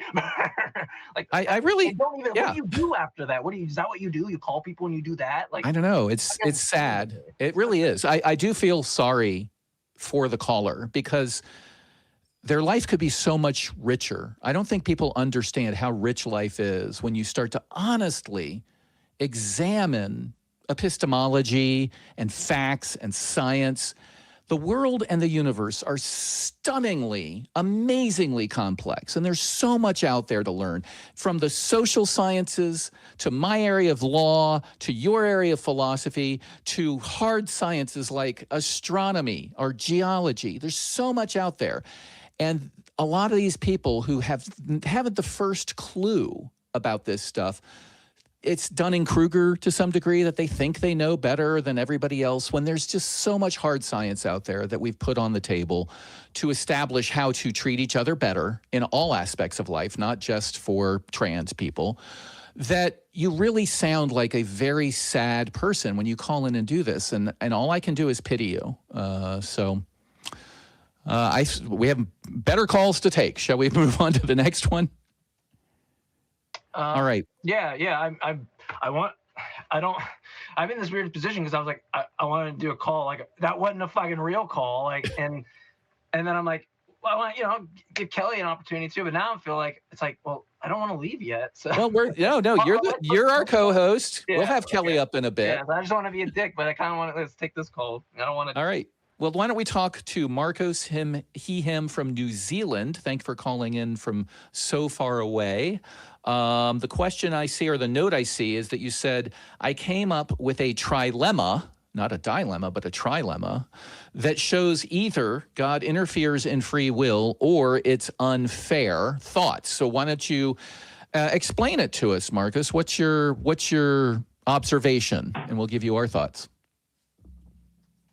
Hi, I'm Marcos from New Zealand, as you already know. Yeah. I already called in the show before, and I think you remember me or not. I'm really bad at remembering calls, even if it happened a week ago. Like, I may have spoken to Marcos. I seem to recall New Zealand and the name, but I'm not sure. Go ahead. I'm sure there's so many audience members that are like, how do you not remember this guy? Like, I'm like, I don't know. I talked to a lot of people online. A lot of stuff has happened since then. And I've been struggling with my religious upbringing. I've really been thinking about God and about the Judgment Day and about that. And in that, I think I came up with this trilemma of mine that I don't think anybody has done, specifically said in this way before. And I'd like to discuss it. Okay. Lay it on us. Okay, so the trilemma asks, what happens to children on the day of judgment, on the day of final judgment? Now, the standard response from Christians is that since children are not, don't have the age of accountability yet, they all get to heaven. Yeah. But what if a kid? Yeah, but what if a kid doesn't want to get to heaven? What if they want to stay with their sinful parents, even in hell? And then you have God either takes them to heaven anyways, would be kidnapping, God, or he sends them to hell to beat their parents, which would be, sending children to hell would be really bad. Or he brainwashes them, and in a way that they want to be with God more than they want to be with their parents, against the original wishes. Now, I've seen some responses to this because I lay it on Reddit. I asked some Christians about it online, and they said that since God's perfectly lovable, the kid, by seeing God, will want to be with God more than they want to be with parents. And this is not brainwashing because that's just the natural way of things. But what if the kid even refuses? But what if the kid even refuses to look at God because he knows that this will happen? Yeah, he will have his mind changed.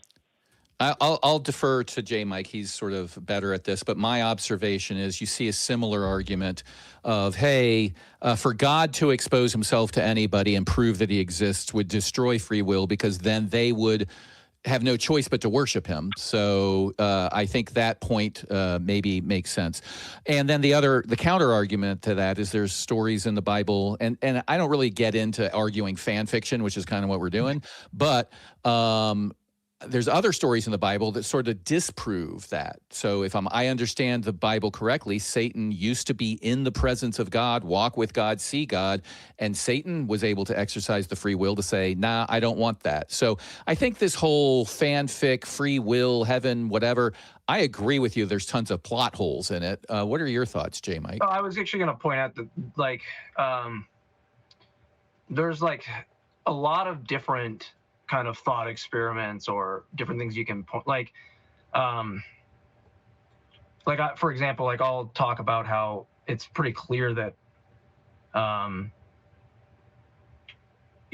I guess it depends if you're, I don't know if I want to get into open theism and all this kind of stuff. Like there's certain views that might push back for certain reasons, but I guess I'll just echo the same kind of point that Graham is that there's a lot of different ways you can construct these, and I'd have to really analyze your argument to see if it's like a true trilemma or whatever. It's kind of hard for me just to do it on the fly. I got to like really make sure I'm hearing everything you're saying, writing it down and all that. But I think you can develop these things all the time. Like I think it's easier for me when I'm in these conversations is rather than getting into the kind of fan fiction about it. Like I kind of agree with Graham. I focus on like, look, I don't even think free will is like an option at all. Yep. Right. So like this trilemma or these kind of arguments might be good, but they assume something that you're kind of granting them. And I'm like, look, I just don't see how a choice that's made by an agent isn't either explained, and thus you have determining antecedents, or that there's no explanation and it's indeterministic. I've had friends that don't agree with me on this. I haven't heard like good pushback. I really haven't.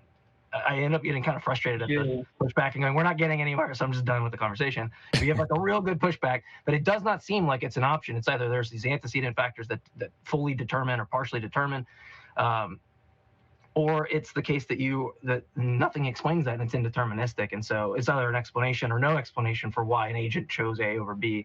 And I just find those to be a little bit more compelling in the sense that someone's now thinking like, if you get them on that, they're like, oh shit, now I got to be like a Calvinist or something. Maybe like they're going to you'll start to see them not just like abandon the view, but like take these Calvinist approaches or like deterministic approaches to Christianity and like the elect or whatever. So yeah, maybe I'm weird and I don't like the fan fiction as well. You know, another variation of that is, hey, you just say, well, does God know the future when he created the universe? And yes, so there's no free will because no matter what happens, I'm going to choose X instead of Y when we come to that point of decision.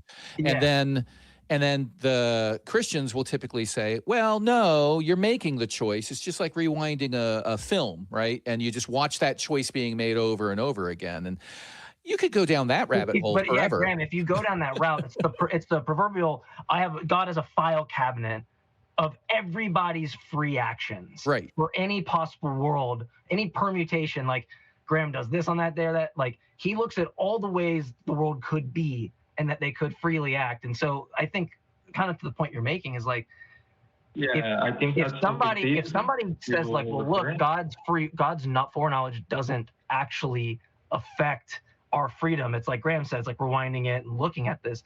But then you can just get them on what I think are easier arguments, like problem of evil arguments. Where you go, well, then God knew the world where we would all freely make the right decision and decided to not go with that.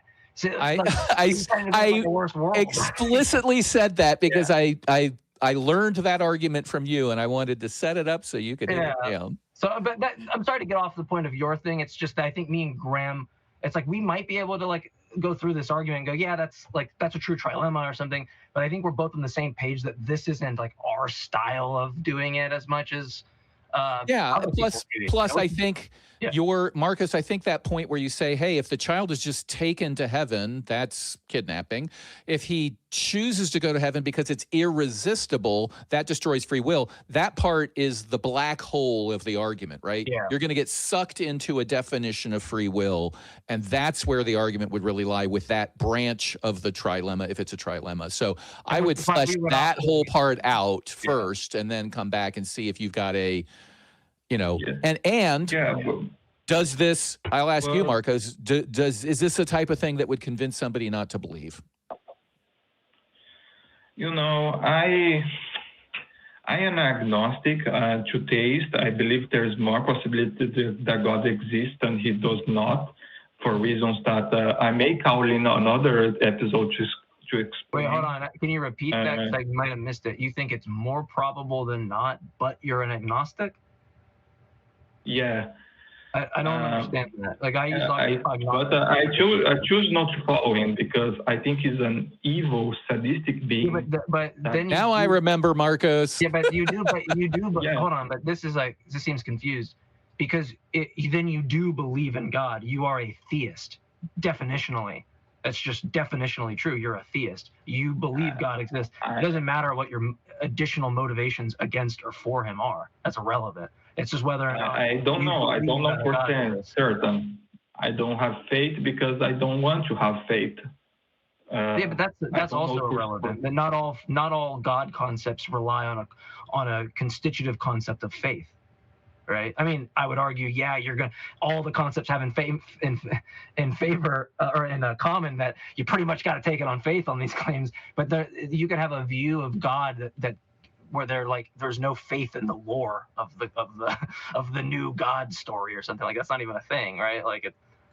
So it seems irrelevant. Like you believe God exists, right? And in a way, I do. Sure, but this is what I'm interested in. Why should I revise my view and think that God exists? Well, it's niche, but it's if you want to get into that, I can say it to you. I can. Yeah. What do you think would help me revise my view and go, okay, I think Marco's view is giving me some trouble here. I'm not interested in evangelizing because I hate God pretty much. But if you want to know my views of why God exists, it's going to take a little bit of context of why I think God exists. It's going to take a little bit of context. I think the Cross Examiner already knows if he remembers the first time. I remember this now. I'm interested. I will encourage Marcos. I think the last time we spoke to try to summarize at a higher level first, right? Like if you have a structured argument, or if it's personal experience. I don't recall where you came from, but if you could give us a category first, I think that would help guide the conversation. But yeah, I do remember this because I found it very interesting. So why don't you start off with Mike and give him the high level, I believe God exists because X, Y, and Z. Because it's a niche. It's a niche concept. I don't see many people in agnostic atheist talks debating about this. It's because of this so-called prophet called Ellen White of the Seventh-day Adventist religion, where she had a bunch of witnesses. I think about 4 witnesses. Yeah, she didn't breathe. You're talking about the one that had like severe brain. You're talking about the one that had like severe brain damage. Is that the one you're talking about? Is it? You know what I'm talking about? Yeah. Like Ellie something, or what is her name? Ellen White. Ellen White. Yeah. I have an interview from like 6 years ago with a Seventh-day Adventist, and I learned a lot about it. And so first off, I'm sorry, I don't mean to be like rude, but like that, you're saying that was convincing to you? What happened to Ellen? Well, I'm convinced because there are witnesses to her condition by vision. So I'm sorry. I'm going to interrupt because our listeners have heard this before. Marcos, let me interrupt and summarize. and you can tell me where I'm wrong, but as I said, let's keep it at a high level. If I recall correctly, and our listeners have heard this before, you believe witnesses of the times accounts. That's why you believe all of this. And then there was some question about some documentations, and there was a little bit of a conspiracy theorist about people breaking into offices and changing things, or no, maybe it was she prophesized things because it was written on a document and people attested to the date of the authorship of the document, et cetera. But it boils down to you accept the claims of people that were involved at the time. Is that fair enough just to put it into a category? Yeah, because yes, because it's well documented, and their names are their signatures. And I'm remembering this now because we kept talking about, like, I'm an attorney and I understand what well documented means, and I don't think you do. So I would encourage everybody. There's a Wikipedia article. There's lots of stuff online for Ellen White. You can go read that. But the category is you accept evidence of these people and some documents, and that is the main reason you believe all of this. I'm not trying to discount it. I'm just trying to save time because we're getting near the end of the show. So that's the category. It's not that you have a logical argument. It's not that you have evidence like you had a personal experience with God. Yeah. I just want to confirm this is the main reason you believe all of this, correct? Yes. Okay. Okay, well, and if that's the case, I just want to point out so far, since we're doing these nice little, I think Graham's doing a great job of these little bookmarks, check marks. We know where we're at. I feel no threat to revise my view that you believe that a girl was hit in the face with a stone and had like prophetic messages, subsequently went to go write creationist style books where if it was so prophetic, why didn't she get noetic information about biodiversity, and why was she so just vastly wrong about it? This seems like a person that was hit in the face with the stone, that was a little high on what she thought she knew and prophetic information. I don't know if she was getting that information from God, but she wrote stuff on creationism, from what I understand. She had like a lot of works. So I don't feel threatened to like change my view. That's not to say you don't have more, but like, do you understand like why like I might not be convinced by like someone else going, well, I believe this Ellen White thing, and there was reported witnesses, and I'm sitting there going like, yeah, but have you met any of these people? Like, how is this? Well, she's in the time of Joseph Smith. So putting it into context, this is when this great revival and creating our own religion stuff was going on across America. So this is Joseph Smith era stuff. I just don't see how it's ostensibly different than any Christian that comes back to you and says like, oh, well, look at the Gospels and what they reported about Jesus and stuff. Like, you're on this level playing field that just seems epistemically like bankrupt, or like just really low bar to be like, well, I heard these other people heard a story that I heard, and we don't have firsthand experience of like her getting prophetic, but she just reports it. Like, sure, I could grant that all of these people saw her like, say these things and do these things, but it's irrelevant of whether or not she's like actually getting a prophetic message. There's still like all of our work left ahead of us. So I feel like if I granted so many elements of your belief here, I still would be like, yeah, but why should I think that she's reporting the truth and not just lying? Okay. So can you give me, I know the time is short, but can you give me a minute? Sure. Oh, yeah, absolutely. Put a minute on the clock. Yep. There you go. Go ahead.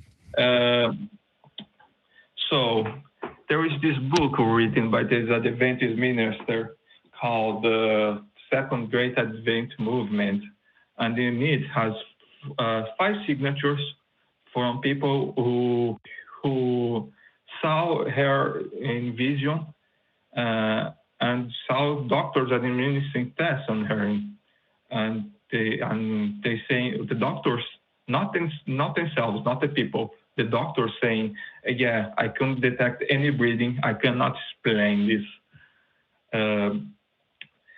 And these doctors, and this is the thing that gets to me, these doctors were named, they're specifically named, so anyone could go and talk to these doctors and disprove the whole history if this was just invented.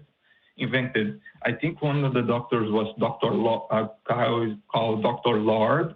I did a little research, and maybe his name was Charles Lord, but I could find him. Why could anyone else? So here's a question I have. You've given you a minute. What you're doing is a very common thing that we hear, which is this. There's no explanation for this. I'm taking this evidence, this document is true. I'm taking this person's testimony is true. I'm taking the stories of how impeachable their testimony was as true. And you're dealing with a handful of people, right?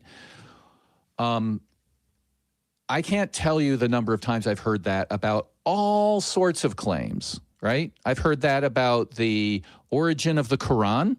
I've heard that about cultists. I've heard that from you. I've heard that from lots of people, and they're all different claims, and they all can't be true. So I'm confused as why you put so much weight into these stories when it's very easy for somebody to come up to me and say, man, there was this guy and he was driving along and he hit a bridge with his car and every doctor said it would be impossible for anybody to survive something like that. And he did. And he said it's because Jesus, therefore Jesus is real. That's kind of in the same space that you're doing when the commonplace answer is, well, the doctors are wrong or the stories about what the doctors said are wrong.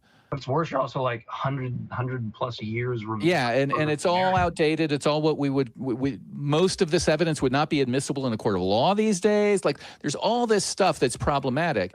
I'm fascinated why you find that set so convincing as opposed to all the other sets of similar stories. That's, Graham, a brilliant point, because that like literally what I wanted to say was, why not then in turn take all these other views that just contradict the view, but for the same reasons, you know? Yeah. So what about this story is so appealing to you outside the somebody who told it to you or wrote about it said, no, it would have been impossible for the doctor to know, therefore true. Yeah, where does Graham's analogy fall apart?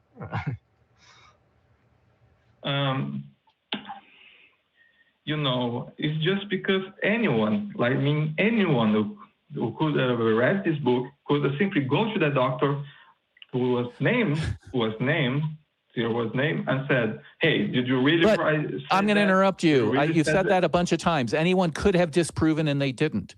That's not an argument. It's not. That's just saying that either there was a missed opportunity or I have no reason to believe you saying anyone could have gone and disproven it.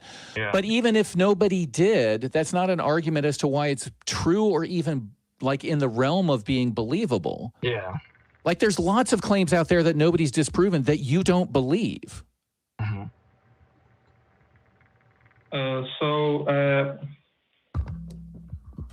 What would you accept as evidence? JMike, we just talked about this before the show. Giant letters in the sky. What evidence would you accept for proof of a supernatural claim? Yeah, I mean, I am all really weirded out by those kind of questions. Like, well, I don't know if you phrase it in that way, but if it was one of these kind of what do you accept, it's a lot of times I don't know if someone presents this scenario of like you know, the letters in the sky or like would you change? Like I don't really know. I don't like the problem is I don't think I live in that world. Like you're asking me to imagine a world that goes against my metaphysics, which is like, you know, something akin to naturalism. So you're like, hey, assume naturalism is false, the thing you think is true. Would you believe this thing if this whole thing that wasn't the way the world is was that way? I'm like, I don't know. I might. But it just sounds like if God exists, would you think God exists and you had better evidence? Yeah, I mean, maybe if you construct the evidence in such a way that I'm like, yeah, it seems pretty reasonable to believe it. But like, I don't believe in a world like that. What I would rather do, the world I live in is, I view these kind of views, like even my type of naturalism, as these are hypotheses. These are views that we have to rely. Like, the science is blind to. You can take all of the empirical data and come up with all these spooky, crazy metaphysics that work with it. You can be an idealist. You can be all these sorts of things. And so, for me to believe any of these kind of metaphysical claims about God and all these kind of things, what I need is something more metaphysical, like a methodology in determining which metaphysical hypothesis we should prefer. And I think the best way about doing that is simplicity, you know, versus explanatory breadth and depth. You want this trade-off between a simple theory and you want the trade-off of having great explanatory breadth and depth, right? So I'm not going to be convinced that like someone heard a story or something. You would have to lay out your world. Like if someone wanted me to believe in God, what they would have to do is go through a worldview comparison and show me that for each point that we go on, theism is, sure, it's not simpler, but it better explains things that naturalism can't. And I've yet to have that type of a person fall in. Let me ask Marcos. Like, I agree with that. And let me ask Marcos, right? A lot of times when I hear this, they say, well, what evidence would you accept? There's this, I hear this implicit parenthetical comment at the end. That's what evidence would you accept? Parentheses, because there's got to be a line somewhere, right? That's the implicit sort of argument that's making. Well, you have to accept some sort of evidence. What is it? What would be satisfying? I'm going to ask you, what makes you think that there is in the universe that we live in, and this may be a flavor of what Mike's talking about, where that would even be possible to present evidence of a supernatural cause? That may be impossible. Yeah, because you're asking something that's definitionally metaphysically impossible under my naturalism. Like, right. So do you think there must be a line? Would it be a satisfying answer for us to say we don't know, or would it be satisfying to say, actually, given what we understand about physics and what you're claiming as the definition of supernatural, it would be impossible to provide sufficient evidence of a supernatural clause because there's no way to reach outside the natural to prove the supernatural? Or, put more simply, maybe nothing. Is that an okay answer? Yeah, but if I know, but if I saw someone not breathe for 2 hours and the doctor say, I don't have, the doctors, most qualified people to deal with that, say, I have no idea what's going on here. It must be paranormal. Then honestly, then you're putting your faith in a doctor who has no evidence that the paranormal even exists and who is making an argument from ignorance.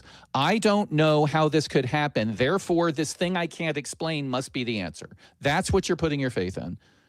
You said you don't have faith. You've got faith in stories, my friend. You've got faith in the recorded words from 100 and something years ago, 200 years ago, of a doctor who wasn't the person that we can all go and examine and question. That person's not available for cross-examination. The person who recorded what the doctor allegedly said is not available for cross-examination. Oh, he said it. He said it, the title of the movie. It's like that. He said his own name. You know, that's why we have in courts of law, statutes of limitation on certain things, because evidence deteriorates. We don't allow hearsay because we want to talk to the person who actually said the thing, not the person who claims they heard the thing being said. We've got all of these standards we've developed as a society to ensure that we get the best possible evidence in front of a jury. And you're going 2 orders of magnitude below what we would call reliable evidence in any serious hearing. So I continue to be impressed at your ability to argue for reliance on one or a handful of people from 100, 200 years ago and their confidence and the fact that what was said was recorded correctly and not hyperbole or not slang or whatever, and that has convinced you that a God exists. I mean, it's impressive. Yes, I know. May I ask you, I don't know if I can, but may I ask you a favor? Sure. If you may. Absolutely. I would like this story debunked because I don't like believing in God. I do believe in God, and I don't like it. It's terrible. It's a fascinating dynamic. I will say. I keep imagining that my options are either hell or heaven I don't want to go in, because he said, if you have to abandon your father or your mother, and imagine existing forever with my father or my mother or people I'm very close with. And honestly, it's killing me inside, honestly. Yeah, but, that might be more of a Graham thing, because I know, Graham, I always forget. Were you a cradle atheist or you a believer? kind of a cradle atheist. I only would have said yes, I believe in God when I was very young and going to like a Christian school. But once things got like, oh, people really believe this? This isn't just a story. I pretty much and my family was never like, there was no indoctrination. It was just sort of like, yeah, okay, I'll go along. Yeah, I struggle with like this fear of hell thing that people bring up because I haven't had that problem. Like hell wasn't a concept. Like magical eternal punishment land sounds very silly to me. It sounds very, this is what humans want because they see a lot of injustice in the world. We had a call, Mike. I'm glad you brought this up. 2 weeks ago when I was on, we had a call from a woman who, after an hour, basically said that's why she believes. Like she had gone through some shit in her life, and it was one of the most honest calls we've ever had. And we talked about it. I hope she's doing well. But she literally was just like, I want there to be punishment. Yeah. Well, we don't advocate for vigilantes or anything like that. If I could be up to the favor, I would like to, don't take it in your own hands. You know people on the Skeptical Inquirer, like the journal? People on there? I don't know anybody there, no. No, I don't. Oh. I know people I run into in the debate spaces. That's basically it for me. Yeah, but what was the favor, Marcos? Want to wrap that up with like, what are you looking for there? Because I would like to be a skeptical investigation of these claims because everyone I see doesn't have because I don't see that much interacted with. I see skeptical investigations. You got to start internally first. I was going to say there's two things I can suggest, and I'm sure Mike has some as well. One is to realize the non-uniqueness of the story you're accepting. Okay, that if you really are curious, go out and learn about all the other origin stories of all the other minor religions or more seriously ones. Like the last time we spoke, I think I brought up Joseph Smith and Mormonism, right? There's a reason you don't believe that, but you believe the Seventh-day Adventist one, although the level of evidence for both is about on par. A handful of people testify that what they saw what Joseph Smith do, even though he had this record of doing all sorts of deceitful things and all that stuff. But there's a million of them. So go and read about all of them and then say, what makes this one special? And is it special enough to prove to me enough to pay the cost of believing and all of this stuff that this is actually true, rather than just yet another case of people tell stories, man. You've been on the block, you're talking to friends that talk about how big the fish was that they caught, or how it was a miracle that the Bible survived the fire in the church, or whatever the story is. It's always flavored with these adjectives and adverbs, right, that you don't need if you're being serious. It's always like, the Bible was completely safe, and it should have, like, all the experts agree the Bible should have burned. And that's the same as people who are 9/11 truthers, right? They tell the same stories, but it's all bullshit. It's just people talking. And back then, they wrote it down. Right. Ignoring that it was on fire for 9 hours. Right. So that's my first tip is go read all the other stories and realize how mundane her story is. That's first. And then second was, I think what Mike was hinting at is just accept the fact that there's nothing special about religious beliefs. Apply the same level of skepticism. The more outrageous a claim gets, the more skeptical you should be, right? You should demand more evidence of it, right? If I go to court and I charge somebody with jaywalking, I'm going to have to provide very little evidence, and there will be very few resources put into that trial. There won't be pretrial hearings. There won't be disclosure or discovery. There won't be all sorts of motions because it's a mundane thing. And the consequences of being convicted of jaywalking are so small.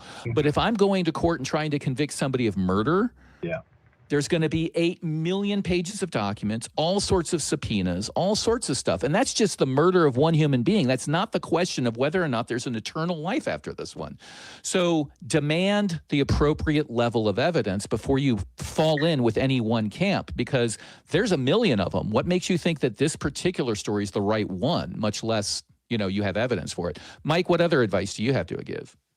Well, I probably gonna be the same thing basically you said there, but because like you hear this slogan of like extraordinary claims require extraordinary evidence, and people throw that out. A lot of theists like scoff at it and stuff. But if you think about this in a sense of like your background data that you have, like, and someone gives you these kind of claims, like I saw an alien, or I saw an alien do a backflip off of my mom's van, or something like crazy and absurd, like you find that like I'm gonna need a little bit more for that, like just to, like clearly I am not going to treat this in the exact same way, and yeah, like your views aren't any more special than this Christian view, or well, I guess this is also Christian, but alternative Christian views. I'd really look inward and realize that what this process is not a microwavable process. You don't just pop yourself in and then like you come out hot and ready. You got, it's a crock pot, man. You got to let it really stew, and that process of letting it stew is this internal dialogue with yourself, and like getting like I know for me in the wooey type of beliefs I had. I had to like get a like paper out when I had a confrontation with a friend, and he was basically calling me an idiot for stuff I believed. And like, he's like, dude, you're so smart here. Like, I grew up with you. You didn't believe in like God, like in Christianity, all this stuff, and you believe in this like like what is like why not? He asked this question like, why do you believe that and not any of these other claims? They seem like on a par to me. And that internal reflection for me was kind of like it was a really easy deconstruction from my wooey type of like, yeah, man, DMT opens up doors and you can see real realities. Like, I appreciated the empirics of the brain more and why we experience stuff like that when you take a psychedelic drug. It opened me up just to way more things that I think I wouldn't have if I hadn't had that conversation.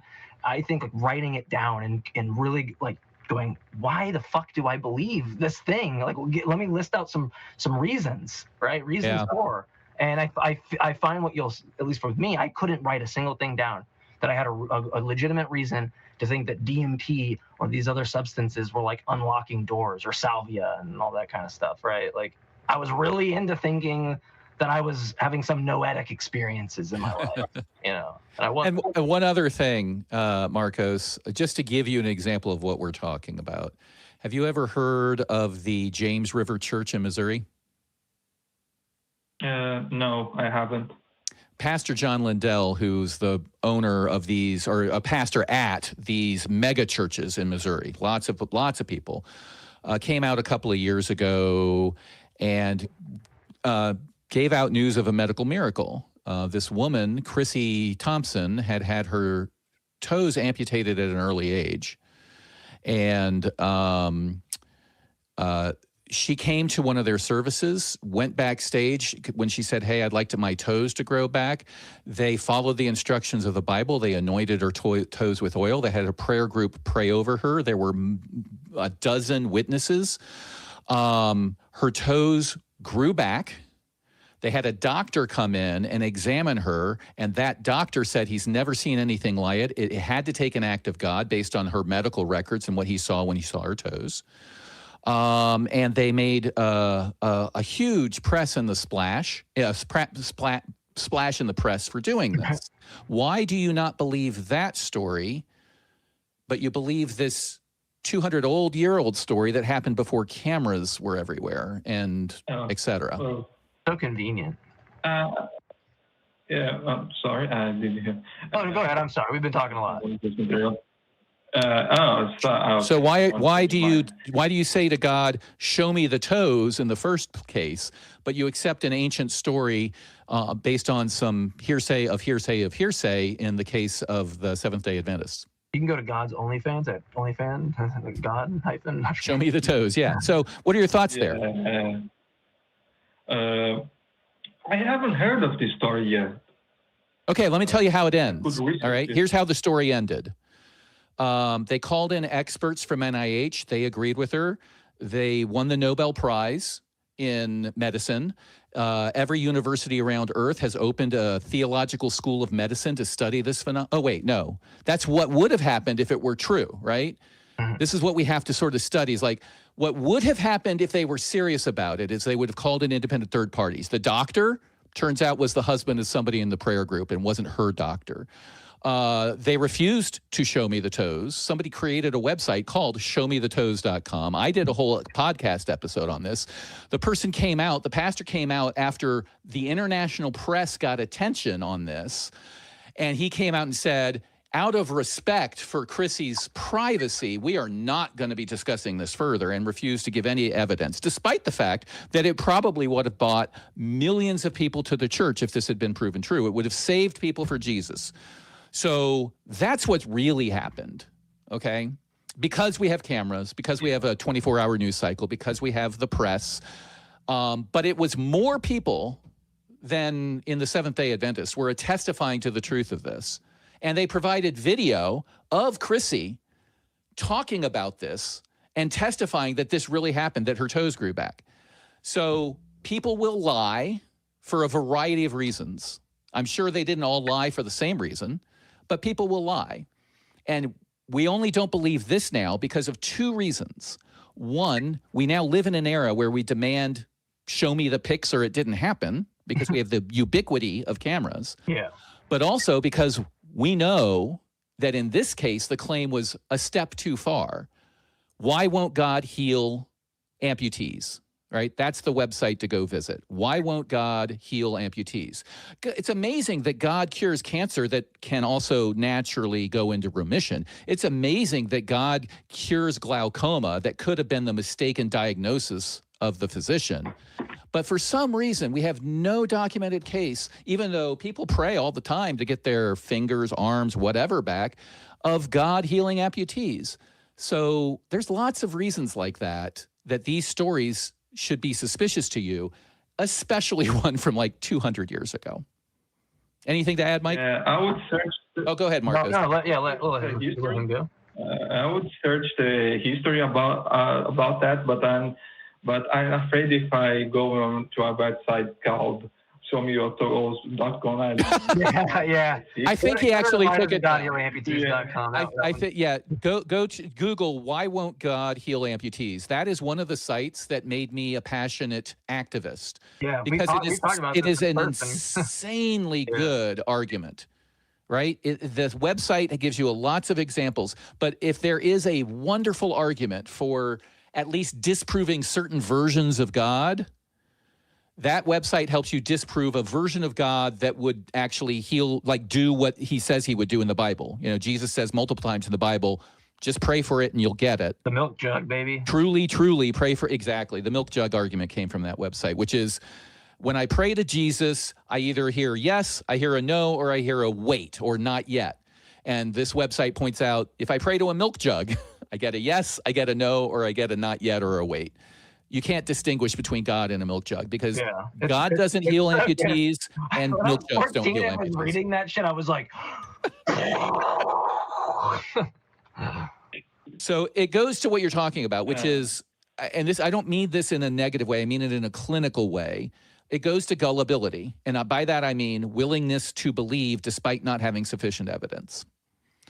And you're willing to believe this story for some reason that I cannot fathom. I encourage you to go out and read all the other stories and judge why you are giving more credence to this story than to all the others. Go read up on Heaven's Gate. Go read up on Mormonism. Go read up on the origins of the Quran.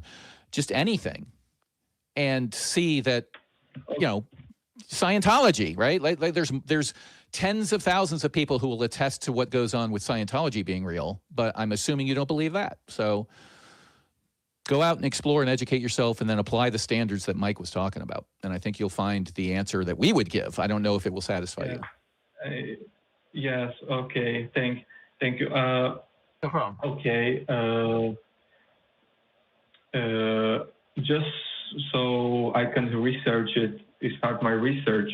What's the name of the miracle woman with the toes? Just Google James River Church toes, or Chrissy Thompson toes church. I don't know that you should do that. That sounds like he's gonna get in trouble with a significant other. Yeah, just do church regrow amputated toes, and Just you'll type find in everything about it. Google JMike booty pics on Google. Or go to my website and listen to the whole thing where I put up all the video, everything. I won't pump it, but it's all over the interwebs, and it's a classic case of this is the chain church. They claimed all sorts of miracles that were always explainable as natural remissions, natural cures. And then he got a little too cocky. He was feeling the spirit of the Lord, and he went out there and said, you know what? We even grew back amputated toes. And all of a sudden, he got more than he bargained for. Literally, there was press from like Japan coming down to interview him. And he was like, oh, shit, what did I do? And everybody clammed up. Nobody would talk about it. And they couldn't provide a good reason for doing so because Chrissy herself did a video to present when he announced this, where she's sitting in a mall, hopping on her feet, saying, I couldn't have done this before my toes grew back, right? Go watch those videos, right?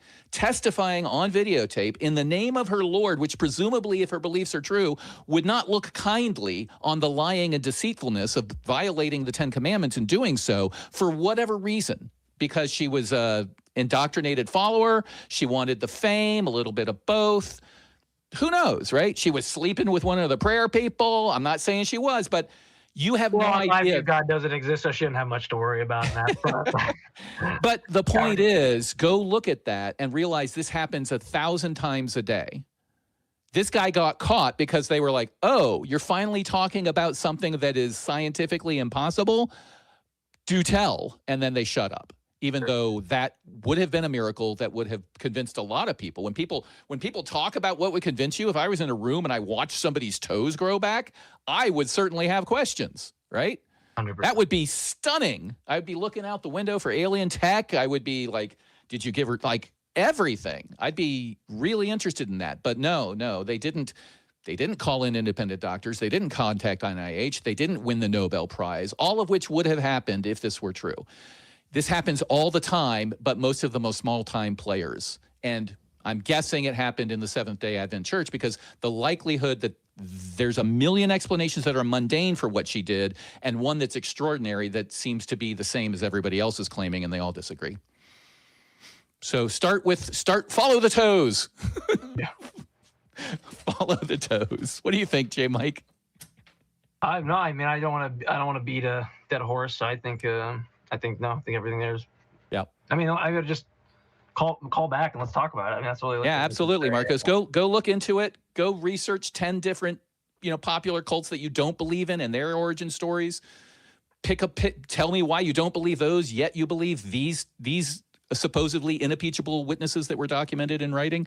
Yeah. And I think you'll see that it's fairly mundane, and unless there's something more.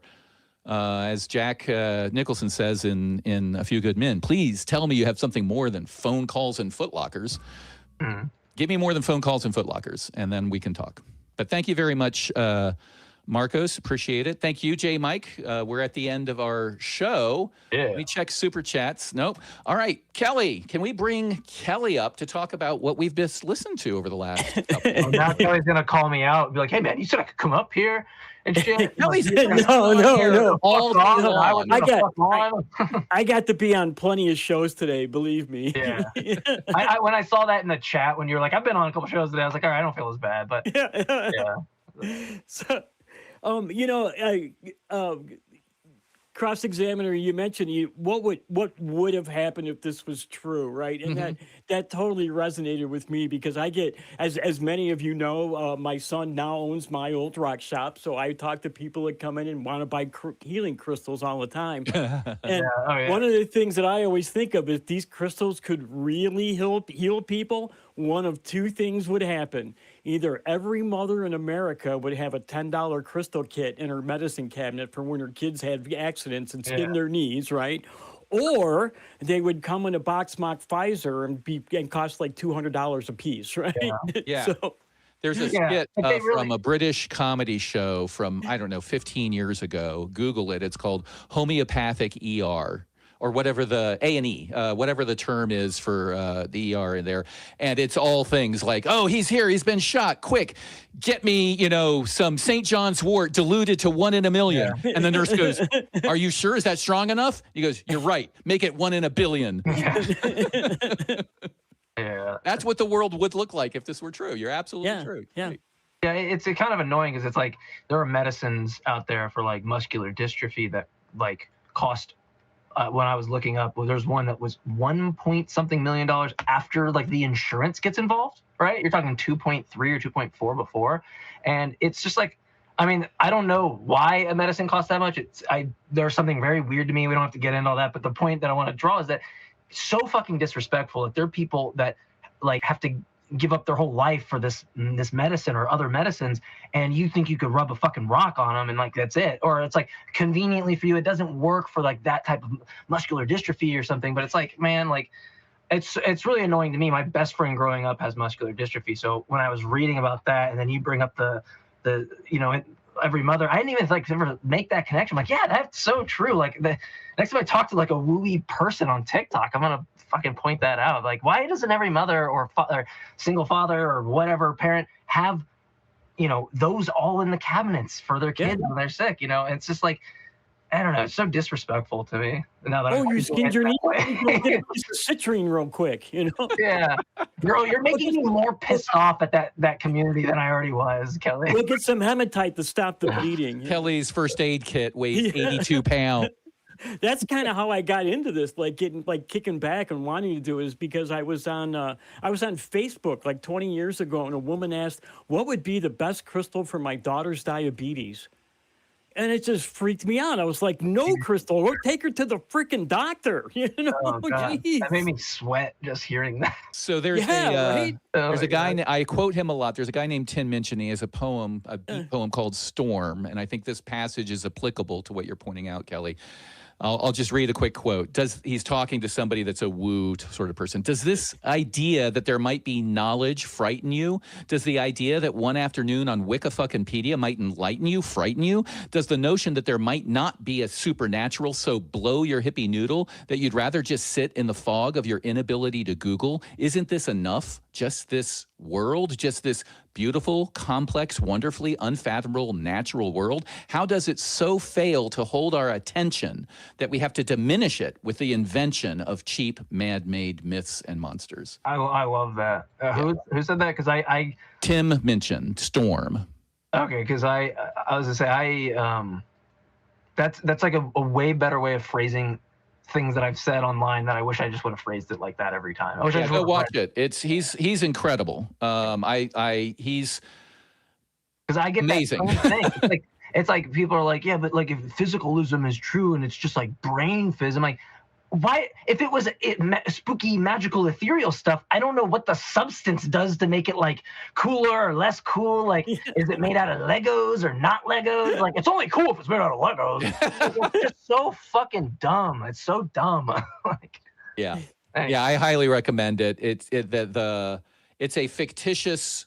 It's 9 minutes of him sort of doing this beat poem where he's reenacting a fake conversation he had with a wooistic type of person, and he goes through all the arguments, but in this poetic, rhyming, funny, very funny way. And he's done a lot of other shows that, like his other show, his other number that comes to mind for Marco is Thank You, God, where he tells this story about how this guy came up to him after a show, Sam, and told the story about how his mother was diagnosed with this cataract or something like that. Mm-hmm. And so his whole mega church prayed for her, and she went back and it was cured. And so Tim's like pretends like, oh, I asked for a miracle and there it is. And then he sings this very sarcastic song, Thank You, God, for fixing the cataract in Sam's mom. And then he goes on to all the explanations of what it could have been, which is where I got when I was talking to Marcus about the misdiagnosis of the initial physician.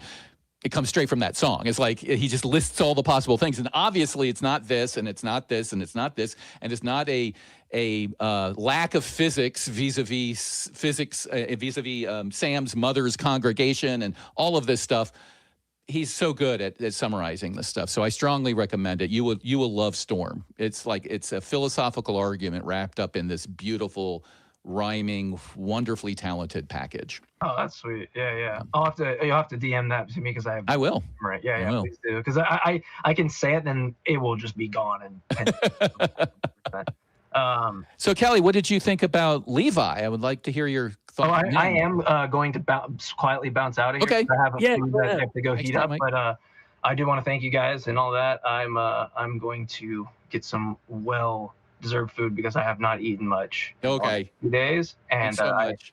but I gotta say, like, I started the show off kind of focusing on portions of some issues I've had with my own mental health and depression and anxiety. And I want to say, like, thank you. Like, Graham, I love doing a show with you. Kelly, I always love hanging out with you in person, and I wish we, could do more shows and stuff together. But like this, I always realize, like, this group of people, the ACA, my buddies that are, one of my buddies who is vice president for, I'm not sure if he still is, so maybe I'm speaking wrong here, but he's vice president for Arizona's secular community in Mesa, Arizona, or Phoenix, Arizona. And it's just having those people like you around, man, makes me feel so much better. So I just want to thank you. Sorry, I'm flubbing my words here. I don't get too emotional, but I just really appreciate all of you guys so much because you guys help me be better reasoners, and hopefully I can have the same trade-off. And I just love being around you guys, really do. Thanks so much. That's Same. what community's about, man. Absolutely. That's what it's all about. Oh yeah. And I feel the same way about you, man. So cool. Yeah, we've had some fucking great times, guys. Yeah, we had. We actually People don't know about our really great good times. We've had some really good times. Yeah. I'll just say that this one of the reasons that people don't leave their religion is for fear of losing that type of community, and this is a very good example of you don't. You find friends that will take care of you because we really care about people. We don't think that we can just pray your sadness away. Yeah. So humanism is an extremely has become selfishly more important because I find that the more humanist I'm around, the happier I am. So they get it. So 100%. But yeah, I appreciate it, guys. Thank you for everyone in the in kind of my private area of my life that's reached out and all that kind of stuff. I really do appreciate it. So it's absolutely fucking awesome. Really cool. Okay. Well, why don't we instead, Kelly, we can chat after the show about Levi if you're available. Yeah, sure. That's fine. Right. That's fine. Yeah. Why don't we call it at that? That's a great note to end on, Mike. I really do appreciate it. To everybody out there, take your meds and drink your water. Have a great day. Yeah. Bye. Bye-bye, everyone. What will it take for you to start opening your eyes, to start questioning the bullshit everyone around you buys? You think it's setting up your business, what goes on between my thighs? I wonder when we'll be rid of your lies.